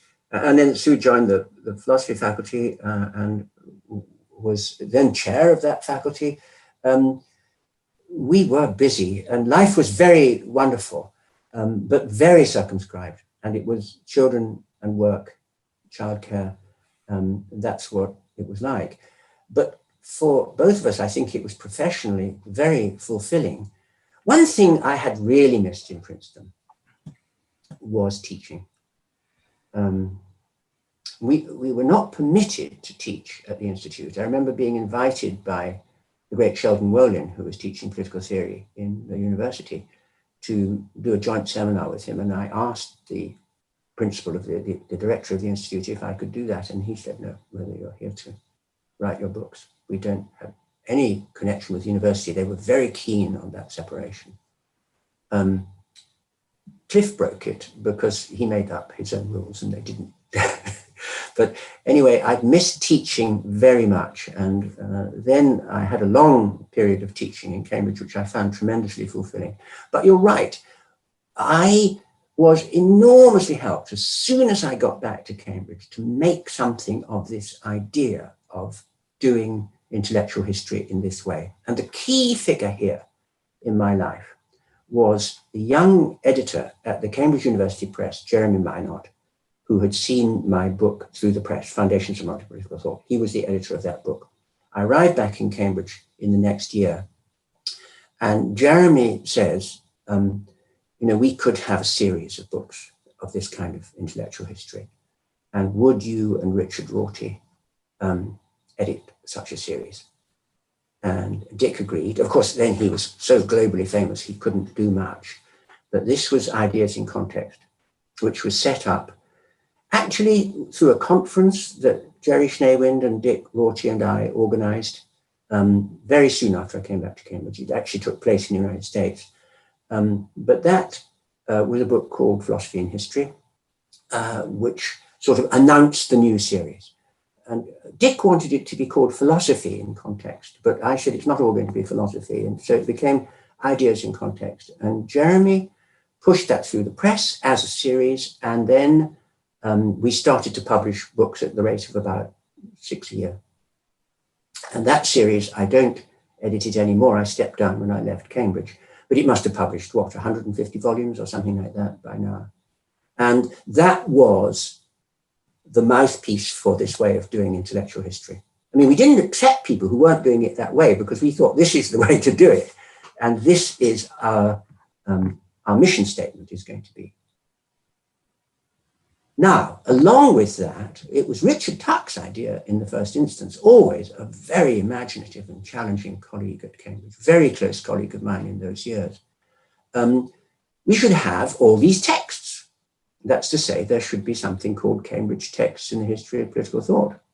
And Jeremy was very much instrumental in setting that up as well. And the other person we brought in was Raymond Geuss. Now, Richard dropped out after a bit, but Raymond and I, then all through the 80s and 90s, and Raymond, of course, came to Cambridge, edited that series. And Jeremy was the person who, again, pushed that through the press and got them to take on a very large series. So, again, we must have published literally hundreds of these editions. And we were saying, look, we've said you should do it historically, and you should really study the whole ideology of the age, and this is what we're now offering you. And so Cambridge Press was, in that way, really crucial to what I was doing in the 80s and 90s in Cambridge. Mm. When you tell that story, it's what's striking me is the parallel between what was happening in Cambridge with Ideas in Context, and then past masters coming from Oxford. Yes. And you obviously contributed, as did Richard Tuck, to that series. You on Machiavelli, Richard Tuck on Hobbes. And there was other people from, I think another Cambridge man wrote on Vico. But interesting, and there was kind of different philosophies informing both of those kind of series, if you like. Yes, indeed. But what's really impressive about it is that ideas were establishing themselves as anything but epiphenomena. Absolutely. The mastermind behind Past Masters, and notice the gendered language that we immediately fall into here. It was an unfortunate title, Past Masters. Yeah. We would never talk like that now, and we shouldn't have been doing so then. I mean, it wasn't me who was involved, but the mastermind behind that was one of my great intellectual heroes, Keith Thomas. And he was the general editor. He commissioned it all. And as soon as I got back to Cambridge, he commissioned me to write the book on Machiavelli, the only really large-selling book I've ever produced. And indeed, it went into a complete new writing. I rewrote it completely just a year ago, so it's out in a new form. So yes, that was also a huge series which Oxford set up at much the same time. But again, rather different, because it was the masters, wasn't it? Yes. And we were trying to say, for one thing, let's have a few mistresses, but now, that was very important to us, putting feminist texts into Ideas in Context. We started that at an early stage. So we were publishing, yeah. And interesting you mentioned Keith Thomas, who I thought wrote one of the most perceptive and also quite critical reviews of your Foundations of Political Oh, absolutely. of your book. Very perceptive and much more methodologically aware than I thought he was before I read that. Yes. Well, he is a very great scholar. And exactly, I mean, he's no kind of fool when it comes to the philosophical and methodological issues. He just doesn't make a fuss about it. But yeah, he's a remarkable person. And of course, Religion and the Climate of Magic is a classic work which reorientated the whole way of thinking about witchcraft beliefs, which was so central to cultural history at the time. He's someone whom I deeply revere. And again, I've always kept in close touch with him. Okay, well, thanks for that kind of summary. And I hadn't realized how crucial Jeremy Minot was to that. Yes. Well, he was a great publisher. I mean, he was a junior editor when I met him in Princeton. I mean, he came to Princeton and talked to me about my book while I was writing it and helped to shape that book, very much helped to shape it. And then, of course, he became the chief executive of the entire outfit. I mean, he had a glittering career as a publisher. And in retirement, he's had another glittering career because he returned to his roots, a classical PhD, and has written amazing books on, he's a great expert on birds in the ancient world. But also, I'm very proud to be able to say, I commissioned him to do the translation of Thucydides for Cambridge Text and the History of Political Thought. And he produced a spectacular translation. Oh, wow. Okay. I didn't know he's a scholar as well. Oh my God. Yes, he well, you know, jobs in classics were difficult. He had a PhD in classical philosophy and then went into publishing. But when he retired, he went back to classical history and philosophy. Wow. Well, if we can, I'm afraid we have to gallop a little bit into the 90s now. And I think when I look at your career there, the crucial thing, I suppose, from a career point of view, is you're appointed to the Regius Professor of Modern History at University of Cambridge, which is probably the most prestigious chair in, definitely in the history faculty, and then, you know, in Britain in that subject. So very prestigious. Your career is still hugely productive, but I'd like to focus on, I think, a very important work, Liberty Before Liberalism. Yes. Which was your inaugural lecture, which then became the book. So before we kind of focus on certain aspects of that, can you give the viewer a sense of what's the core argument of that lecture, which became a book? Yes. Well, thank you. Yes. Yes, I'll try to do that. I think I have to say that that book was partly shaped by some of the new intellectual influences that we've talked about that came upon me in this time. We've talked about Richard Tuck and we've talked about Raymond Goyce. But in relation to my own work, I think what was very formative for me in shaping this background interest I had in Republican political theory was Philip Pettit. I went on sabbatical in 1994 to the Australian National University, and briefly he and I taught a seminar about issues that we were both then thinking about on republicanism. I had started to think about these questions about liberty before liberalism a long time before. I got the great good fortune to be invited to give the Tanner lectures at Harvard in the early 80s, and I gave them on this topic. And that was the beginning of my attempt to surface. I remember I published it under the title, The Republican Theory of Liberty. I eventually gave up that title, but Philip, working on these topics, gave me a fundamental distinction which I was fussing around and not trying to make. So he was a very important person to the structure of that Liberty Before Liberalism book. And the fundamental thought that Philip got absolutely, I mean, he has a wonderfully clear head and is a great philosopher and someone I deeply revere and am always in touch with. So here's the point. You can make it very simple. When we talk about liberty, we make it a predicate of actions. But when in classical philosophy they talked about liberty, they thought it was the name of a status. Now, There's a huge question, which is what I'm currently trying to write about, which is, well, how did we come to give up one in favor of the other? Which is roughly speaking what we did. Because freedom is currently conceptualized, and here I'm now talking about my lecture that became the book, in Hobbesian vein, as the condition of not being restrained or constrained from acting at will. So in a word, freedom is non-interference. That became the theme of the book I wrote and published in 2007 called Hobbes and Republican Liberty, which was a kind of sequel to my Liberty Before Liberalism, which talked about the Republican story. And I talked about Hobbes successfully knocking the Republican story on the head. Now, the classical and Renaissance Republican story, which I eventually came to see stemmed entirely from juristic sources, from the Roman law, was this: you can't act freely unless you're a free person. So what we basically have to understand is, what does it mean to be a free person, a liber homo, free man or woman? And there's the Roman law. Now, of course, it's a legal system. So the question, what is it to be a free person, is crucial, because only free persons are subject to the law. And that is because we're talking about a slave society. So what it is to be a free person is not to be a slave. The world is divided into free persons and slaves. Now, what is a slave? That becomes the fundamental question. And this is what I'm addressing in my lecture and book. A slave is defined, interestingly, not as someone else's property, that's understood, but you are subjectum dominio. That can't mean subject to being the property of somebody else. That is what you are. It means subject to the power of someone else. You are subject to someone else's arbitrary will.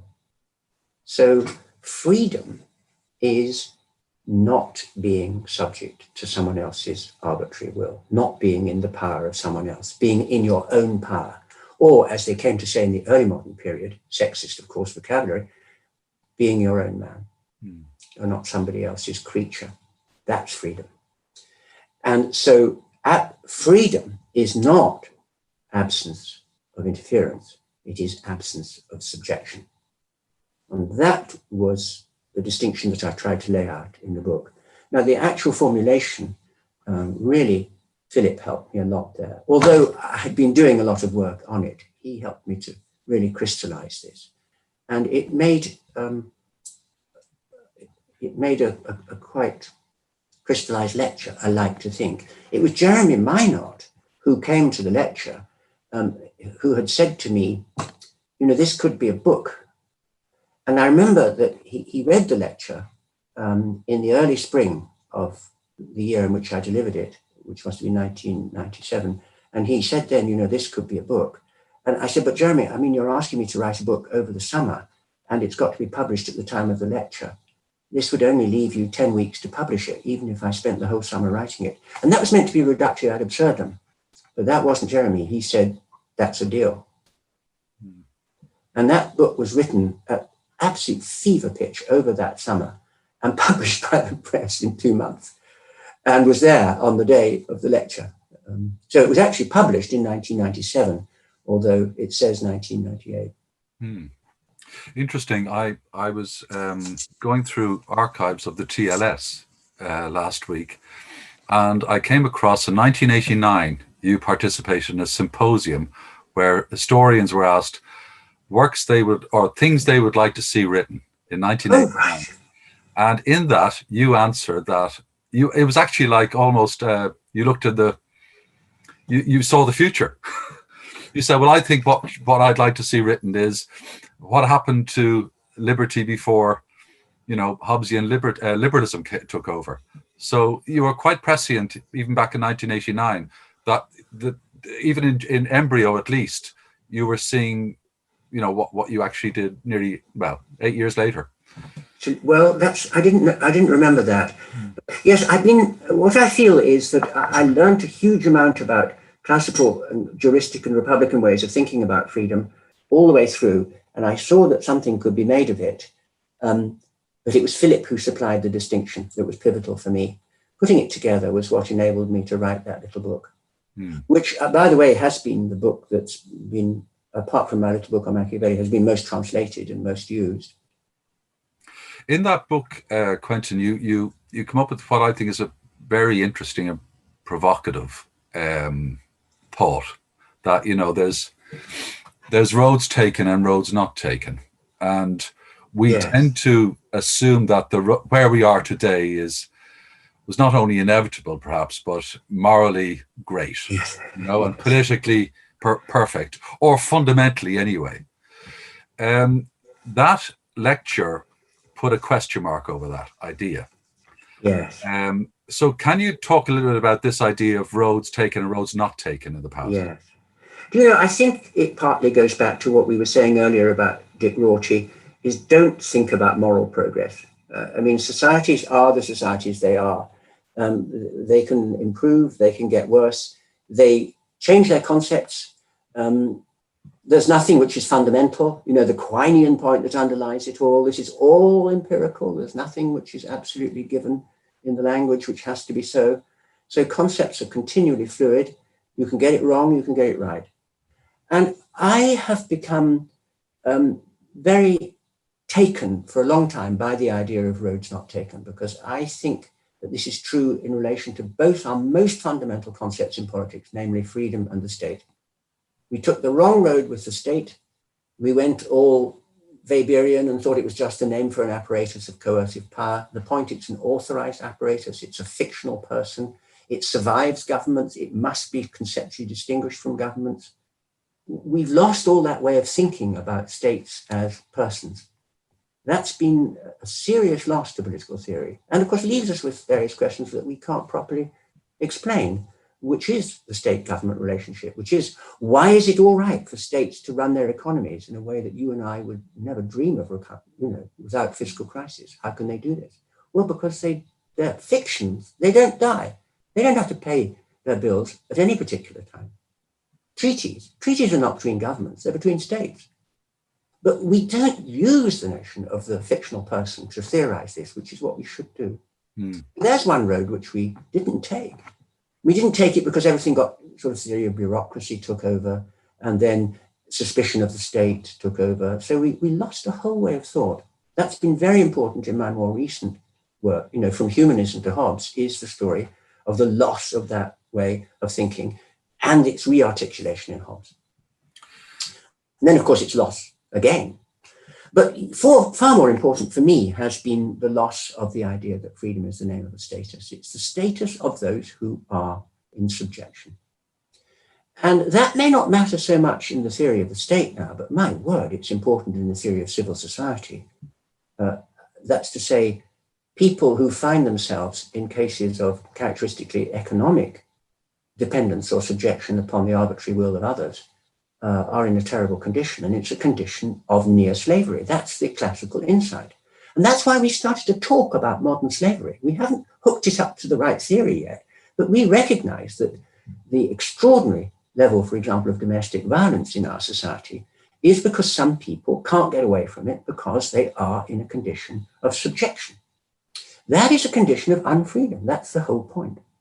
So there's a road not taken. We think about freedom all wrong if we think that it's exhausted by the thought, am I being stopped by someone from doing something? Of course, that's crucial. And that was Isaiah Berlin's preferred understanding of freedom, by contrast, quite rightly, with Hegelian ideas about freedom. But this, as I once called it, third concept of liberty. There's another road not taken. And it does, I mean, there's a couple of things that come out of that lecture in that book, obviously, and you've touched on a few of them there. What we lost and our impoverished notion. So it's not just we lost it, we forgot about it. Yes, we did. And it's buried there. And then this other idea that I think is we now take as almost, you know, axiomatic, that there's this conflict, that the liberty and the state are necessarily opposed, where in fact you could look at it very differently. Oh, absolutely. Yes. It's the state it is only the power of the state that can liberate us from people being in conditions of subjection. And that is because the Republican theory takes liberty and equality to be conceptually connected. Liberty is equal freedom because anyone who is in subjection to anyone else is a slave, is unfree. So who can liberate them from that freedom? Only the state, by helping them. So, I mean, John Locke already says it in the second treatise, you know, that ill deserves the name of confinement that saves us but from bogs and precipices. And what is that precipice that you can fall over? It's the precipice that falls you off the level of being a citizen into slavery. The state alone can save you from that. So it's a strong theory of the state that underpins this. Yes, and I mean, and this, at least prima facie, I think raises an interesting question. So let me set it up as a tension, if you like, and I want to see your reaction to this. And let me give a caricature of the Cambridge School of the history of idea emphasizes the pastness of the past. Okay, Yes. That's what people might like to think. So the past is the past.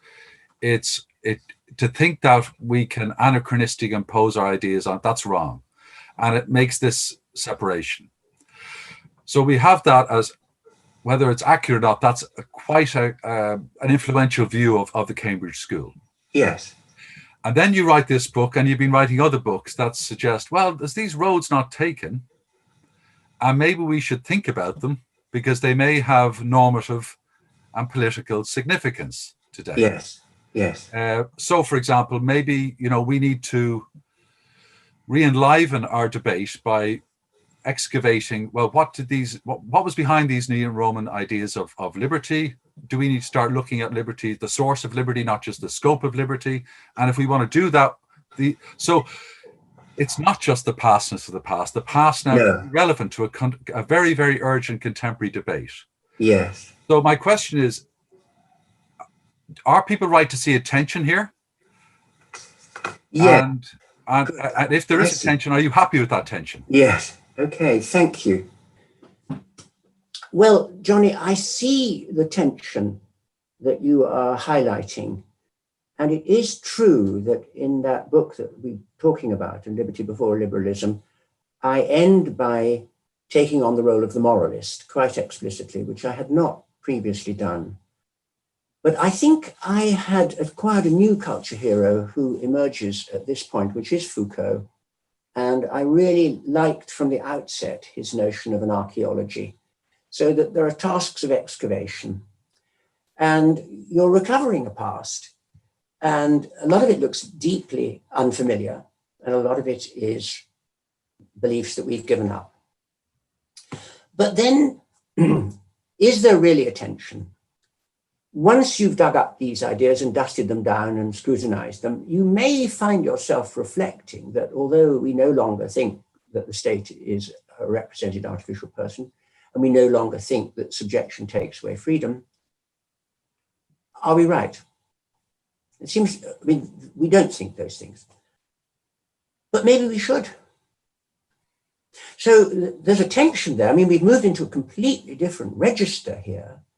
But on the other hand, that is a natural question to ask, is if we don't think that there's moral progress necessarily, we have the past as a resource. It's not a resource of the things we believe. It's a resource of the things that we no longer believe, but probably ought to believe. So it's not so much that there's a tension. There are two different roles. Now, I'm not very happy with the role of the moralist because it's a preaching role, and I'm beginning to sound hectoring as I talk about it, but it does motivate what I do. That's to say, when people read what I write about the notion of the state as a fictional person and how we really have to think like that, I hope that they will come to think, yes, we need to re-theorize corporations. Corporations are central to contemporary life. The state is the main corporation, but then we've got all sorts of other corporations, and between them they run everything. Shouldn't we be thinking more about what these persons are? Where is their responsibility? Who is the responsible person? And we're having terrible trouble with corporations because they've privatized themselves and they don't see that they're quasi-public institutions. So they don't necessarily see that they have responsibilities for the environment in which they operate and are currently roaming and so on. So these questions are there for us to think about because they are the roads not taken. So I don't want to be the moralist, but I want that to be there. And it does motivate me. It's interesting that you say, because I see not so much attention, I see it as an interesting I'm not sure what the word is. Well, yes, an interesting tension in your work. It is a tension Yeah, between where I see you see yourself as the historian, be objective, um, above the fray, and actually yes, being objective is crucial to being a good historian, yes, and a reluctance to become the moralist because you feel that's in some way betraying. exactly. And yet, your investigations are kind of ineluctably moving you into a moralist sphere because you're Yes, seeing not just how impoverished our current discussions are, but how much better they could be the yes, more historical we became. yes, absolutely. Well, there is something that underlies this, which goes back deep into intellectual formations of anyone of my generation, but which was tremendously sharpened by all the work I did on the history and theory of rhetoric, which is that the empirical and the normative can't be prized apart. I mean, all of our vocabularies point to states of affairs and appraise them at the same time. I mean, there's an entire vocabulary that does nothing else, that it's evaluative, descriptive vocabulary. I mean, to say that someone has been rude is, of course, to state something which you claim to be a fact about some behavior of theirs, but it offends a norm. It's an evaluative description at the same time, and you can't prize them apart.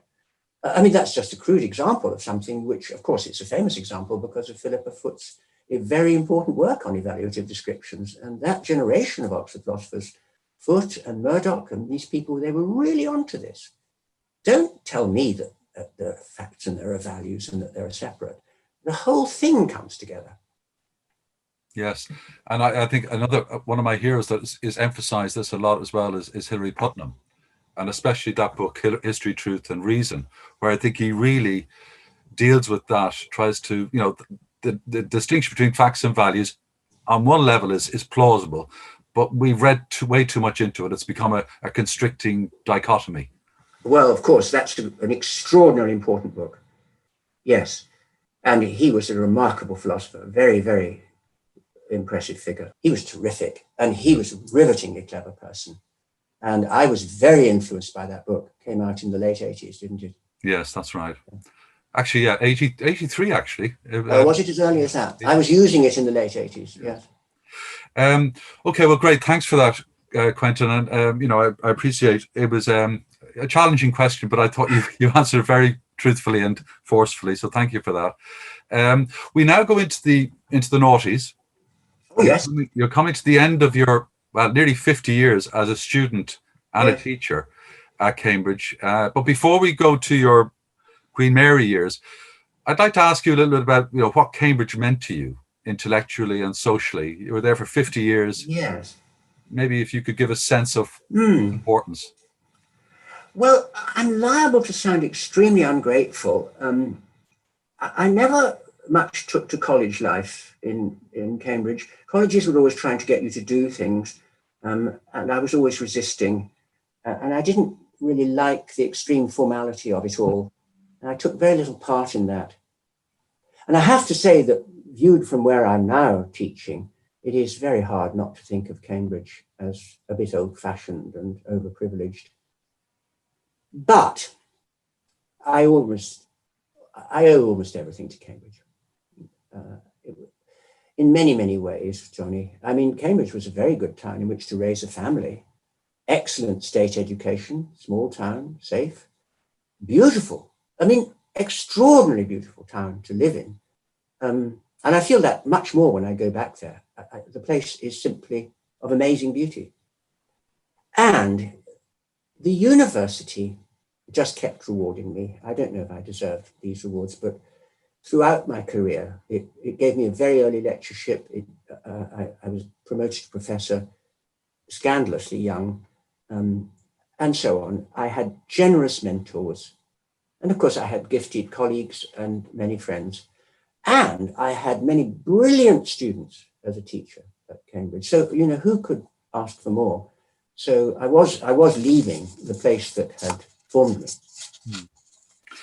Well, it's interesting. What I thought was when you said that you left Princeton and you had been offered a life fellowship, but one of the reasons you want to come home, there was obviously a number of reasons, your family, but you wanted to get back to teaching. Yes. And that's what Cambridge gave you. And I remember I was lucky enough to be a graduate student in Cambridge in 1990, and I remember, I knew of your name because I'd read your books, especially your book of Machiavelli and the 2-volume Foundations. But so your name was you're already famous before I saw you in the flesh. But I remember going to your lectures, and they were exhilarating. And, they were packed. I mean, I went to other people's lectures and there was barely a soul there. But yours was like, an event twice a week. And it was so obvious to me that teaching was a crucial part of how you saw your job as an historian. Yes. And you've touched on that already. Is there anything you'd like to say about that? And actually also the whole approach to teaching in Cambridge and Oxford, this, the tutorial one-to-one, which is kind of almost unique to those. What do you think of that? Do you think that's a really crucial way of educating people? Well, this is very sweet what you tell me, Johnny, about my teaching. I didn't know that. I'm very touched that you came to hear me. I've always loved lecturing. I loved lecturing in Cambridge. And I've always thought of myself as primarily a teacher. I mean, as soon as I left school, I became a teacher, even before I went to university. And that was the problem for me with Princeton, if there was one. It was not being able to teach. I taught as a teaching fellow at Christ for 13 years. And in those years, I supervised some people who became really major scholars. I mean, Paul Ginsburg, leading historian of modern Italy, Richard Tuck, great ornament of Harvard now, Geoffrey Parker, the leading expert on the Habsburg Empire, Roy Porter, leading historian of science of his generation, Simon Sharma, the most famous Anglophone historian in the world. You try walking down the street with Simon at the moment, well, everyone recognizes him. I taught them all as undergraduates at Christ in the 1960s, and I'm sure I could add to that list, but they all became really major scholars. And also I taught a lot of very gifted PhD students at Cambridge. I was very bad at teaching PhD students to begin with. I didn't have a PhD. I didn't know the regulations. I didn't know how to do it. And I didn't have much confidence about doing it. But subsequently, I taught a number of PhD students who really had stellar careers as academics. I mean, the great James Tully and Richard Tuck. And speaking of Harvard, also David Armitage at Harvard and Eric Nelson at Harvard. And at Cambridge, Annabel Brett, Mark Goldie, both of whom ended as professors at Cambridge, my students. And at the University of London, Richard Bellamy, Hannah Dawson, Andrew Fitzmaurice. I was privileged to teach a real roll call of major scholars through those years. So those years from 79 to when I left were years of graduate teaching, which I hugely enjoyed. I didn't teach undergraduates except in the lecture hall. I did not do the face-to-face supervision. When I came back to Cambridge, I didn't want to go back to doing that. And in those days, professors were permitted not to teach face-to-face undergraduates. It was a bit of a radical thing to do. And Christ's wasn't happy, but I said, well, in that case, I resign because I don't want to do that.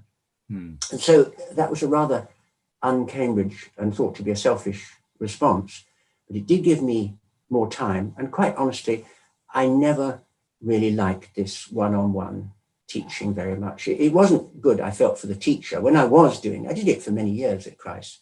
You'd have a whole big cohort, 15 students a week, and they were all writing on the same subject week by week. And so you became a sort of old-fashioned gramophone record. It was going round and round. And so that wasn't very good for the teacher. It became terribly repetitious. And I didn't find college supervisions very illuminating as a student. I mean, we had to read out our essays. There was very little time for discussion. I've always found, and I did this at Cambridge when we set up the MA in the 90s, I then did a lot of teaching in small groups, seminars. And seminars were not a Cambridge thing, but I really took to them. and I did a lot of seminar teaching. I then introduced a seminar for teaching political theory as well. And there, students interact with one another. They can learn from one another as well as from the teacher. And also they learn skills of presentation. And that is profitable for everyone. So I think it's perhaps less intense, but I think it's more educational. And that's been my preferred form of teaching. And since I've come to teach in the University of London, my only form of teaching has been in seminars. And a more efficient use of time as well. You know. Oh, well, that is true. Oh, my goodness, yes. Well, Cambridge was extremely consumptive of time and labour in that way. And I didn't have the patience for it. No. I mean, a lot of people might have thought that, you know, when you retired from Cambridge, I think 2007, 2008, you know, you'd retire. But you actually decide to take on a chair, the Beaumont Professor of the Humanities, Barber Beaumont Professor at Queen Mary. And you obviously moved to London, I imagine, with your wife. Yes. What was it that kept you going? Well, it was really the teaching that I wanted to continue with. Cambridge then and now offered and imposed a compulsory retirement age. So I became 67 in 1967, and so that was the end of my contract. Cambridge did say, well, we could give you a bit of teaching for another year or two, but I thought, you know, I don't want to be marginalized in my own institution. And by then, I had formed connections with some friends at Queen Mary. And Lise Jardine was important here, and I did a little bit of teaching for Queen Mary, and they made me a fellow of the college, and I really loved it. And they then offered me a job, a proper job, that's to say, a professorship at the college, which has now become a university. And so I leapt at it. I really didn't want to stop teaching. And my wife, Sue, had by then left Cambridge for a chair in London. And so I was very keen to move to London. I mean, we were living in a family house in Cambridge, but our children were grown up. So there was a family house without a family. And so I moved to Cambridge, from Cambridge to London. I moved to London. And so now I've been teaching at Queen Mary for more than 12 years. And it's been one of the most fulfilling periods of my life. Mm. And, you know, I often think there's this kind of myth that only the best students go to Oxbridge. And sometimes people have to leave Oxbridge to find out that is a myth. Yes.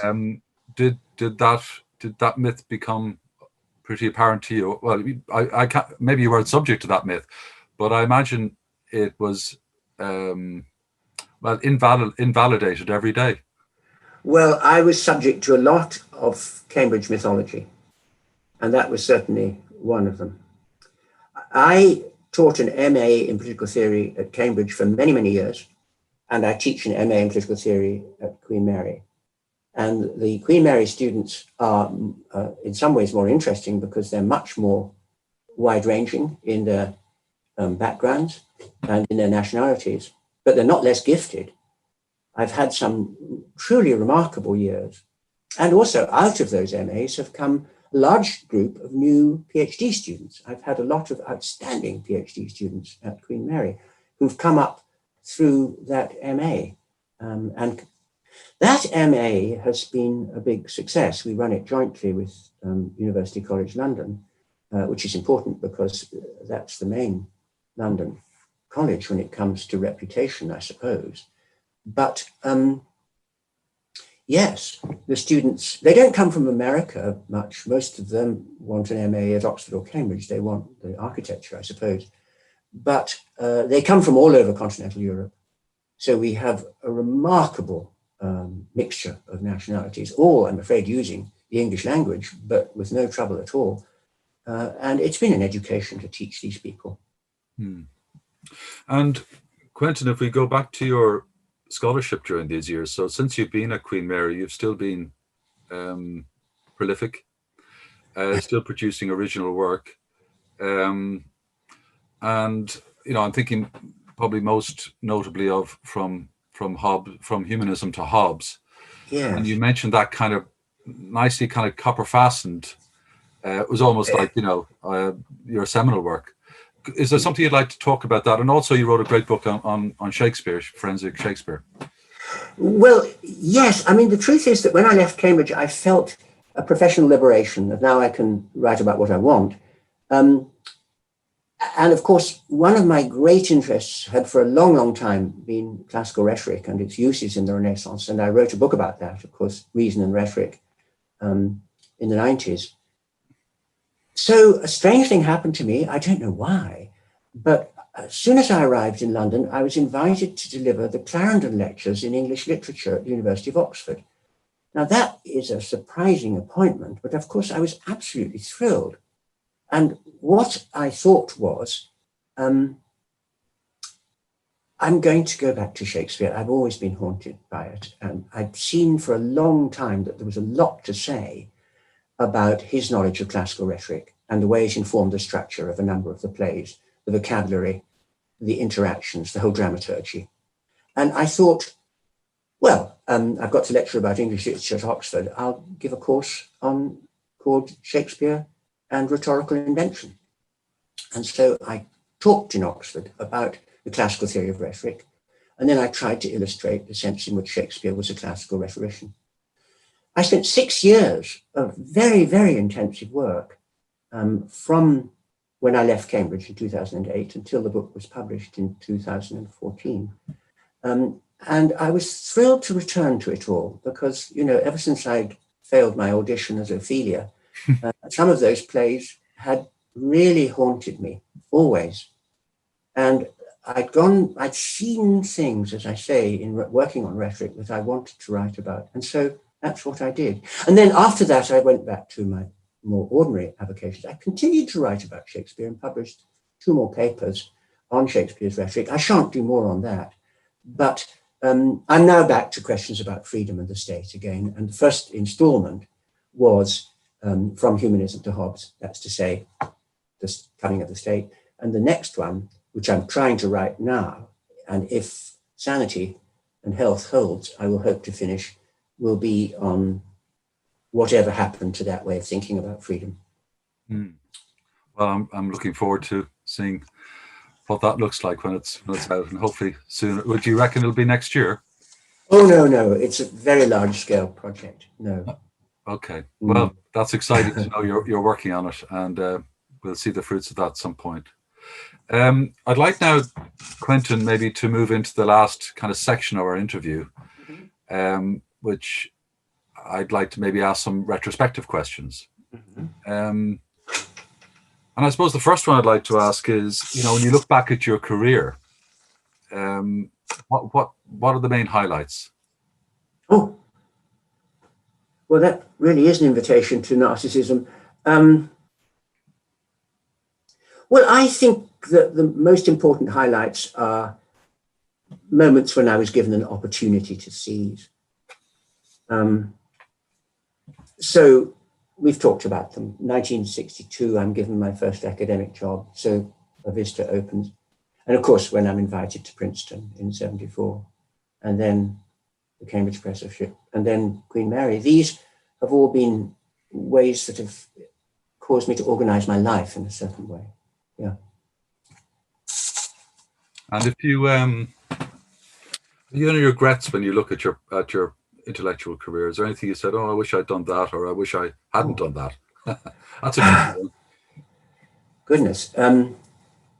Well, I reach my 80th birthday this month, if I reach it. And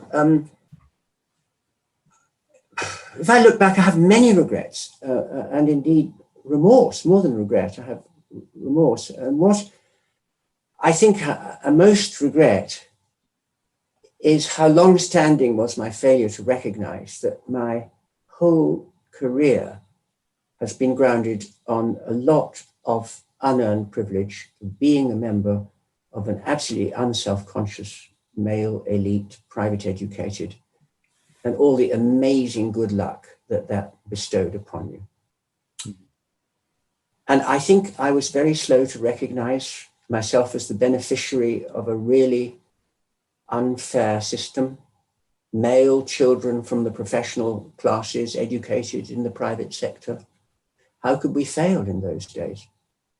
So I regret how long it's taken me to come to terms with that, and also the remorse I feel for the kind of youthful arrogance that when I read some of what, I mean, when I was collecting my papers and I read my early papers again, I never reread what I write. I can't bear to do that, but I couldn't believe the tone. I felt real remorse about that. The arrogance, the confidence. I don't know where that came from. It can't have been real. So those are my regrets. And if I can ask you on a more personal level, I mean, what have been the personal highlights of your life? Oh, gosh. Here? Well, I think that's easy. The great personal highlight of my life was meeting my wife. We've been together now for nearly 50 years. She's a very eminent philosopher. She's very brilliant. I learn from her all the time. She has read everything I've written. She's just a constant support. And I mean, nothing could have happened without her. Oh, you're a lucky man. Yes. But that's what I'm trying to say. I mean, look, everything is luck, really, isn't it? I mean, it starts with genetic luck and it goes on with social luck. And we're very reluctant to admit that. But yes. I think I've come to know about you because we've been corresponding a bit over the last number of years, and much to my pleasure, is that you're a lover of literature. You've already indicated you have a passion for classical music going back to your education, when you were at school. But I know you love literature, poetry, and novels. Might you share with us, some of the novelists, some of the poets you are particularly passionate about? Yes. Well, I've always been a great reader of novels. Yes, always. And I go to them for wisdom about how people interact with one another. It's a very traditional reason for reading novels. And of course, it selects the great tradition, as Leavis calls it. And now I reread a lot of them. I've been rereading Jane Austen recently, but it selects Jane Austen, George Eliot, and Henry James amongst the English novelists. And of course, it selects some of the French tradition, and especially Flaubert, and above all, the Russian tradition. And for me, especially Turgenev. I was just rereading Inazar Berlin's wonderful translation, Turgenev's First Love, and above all, Tolstoy. Poetry, in my youth, I used to try and write poetry. This is something I cannot do at all. And well, why should one be able to? It's a miraculous gift. Among the moderns, I've always been haunted by Eliot. I was introduced to him at school, another thing that John Eyre did. And I remember we all went to Little Gidding on an outing at one point. So Eliot has always been there. But I suppose the great haunting has been Shakespeare. From prep school onwards and studying it at school, and then coming back seriously to try to write about it. And I know so much of it by heart just from school. We were made to learn a lot of Shakespeare by heart, or at least, I don't know, in those days, if I was studying them for these examinations that we were always doing, you'd find that you had learnt it by heart. That just was something I found I'd done. So that's always in my head. But you're right about classical music. I mean, I suppose that has been, yes, a great pleasure and a great solace. And of course, moving to London was moving to a mighty centre of classical music. And over the last 12 years, my wife and I, she is a really good musician and a proper pianist and so forth. Yeah, that's been very important to us. And so many choices there too, as you say. Oh, well, not at the moment, alas, but in general, yeah. But normally embarrassingly riches. But I'd like to maybe end with a few questions about history, Quentin, because you've dedicated your life to history. And maybe I'll collapse two questions into one and ask you why you think history is so interesting and why you think history is so important. Yes. Well, I must try not to pontificate here. I mean, history is everything. It's everything that happened. And quite frankly, there's a lot of it that does not interest me at all. But what chiefly interests me is the history of what's been imagined and thought. And so the history of art, literature, as well as of philosophy. I tried to write about all of those. Why it's so interesting is just that it opens your mind to possibilities that you would never have conceived for yourself. As I found myself saying early on, you know, a whole vista can open up if you read a great book. And something that I do find I want to say again, the road's not taken. I mean, these vistas get blocked off by our culture, and history reopens them. So that thought is very central to me, I must admit. Yeah. Okay, well, thank you very much, Quentin. Oh, sorry, you were going to say something else. Well, you said about... its importance. Yes. I think I've come to feel that a more general importance, not maybe of the history that I always do myself, but history can, if you let it, free us from fantasy and free us from illusion. And I've often worried that much of the history celebrated in this country is a series of fantasies and illusions, and that does us harm in preventing us from thinking critically about the country we live in, the life we live, where it all came from, how it formed us. We're doing better about this at the moment. And we must continue to try to come to a realistic reckoning, which alone a dispassionate examination of our past will yield. Well, that's quite a somber note, and it's actually something that struck me about former imperial countries and their relationship to history is very different to the relationship that colonized countries have with their history. Yes. This is so important. I remember the first time I ever visited London, and it was a very early adolescent reflection. London was at that time the largest city in the world. And I thought, how can this small wet island have the largest city in the world? And I couldn't believe London. I'd never seen it before. You go to Trafalgar Square, you think, well, where does all this come from? And the answer is, well, if you expropriate the wealth of India, you can easily do it. Yes. Well, thank you very much. We're coming to the last piece in the pod, and that's where I like to ask my guests about, on a kind of a desert island sort of scenario, in an abbreviated way. Yes. And it's a difficult question because I can only go to give you one record, a book, and a luxury. What would you bring with you? Well, the record, classical music matters so much to me that the one record is really hard. I think if I'm on this desert island, it's going to have to be an all singing and all dancing, everything piece of music, because I'm going to be very lonely. So maybe it's going to be a Bach passion, or maybe the Beethoven Missa Solemnis, one of his very greatest pieces, or maybe a Handel oratorio. If I were in a very sentimental mood, I would make it the Messiah, which is the only work that I have sung in public in the chorus, both as a treble and then some years later as a tenor.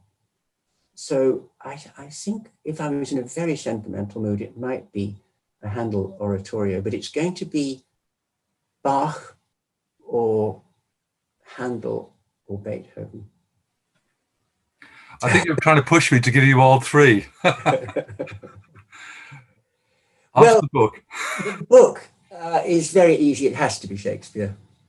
That's become abundantly clear from everything we've said. There is a haunting there, and there would be an endless amount for me still to find. Maybe I would memorize more of it. If I could have the facsimile version, I've got it upstairs, of the first folio, that's what I'd really like. It's a rather large book, but that's the book. It's yours. And the luxury? The luxury. Well, do you know, the great Ernst Gombrich, I once heard on the real Desert Island Discs, and he was asked this question, and he said, I would like a bath. And he said, because I have all my most original ideas in the bath. And I don't know if I've ever had any original ideas, but I agree with Sir Ernst that there's nothing like a bath to promote thought. So I'd like a bath. And so you shall have it. Well, Quentin, thank you very much. It's been such an honor and pleasure having you as a guest on my program. And I'd just like to thank you again and wish you all the best. It's been a wonderful conversation for me. The delights of talking about oneself are not to be overestimated, but then, of course, nor is the narcissism, but forgive that and thank you very much.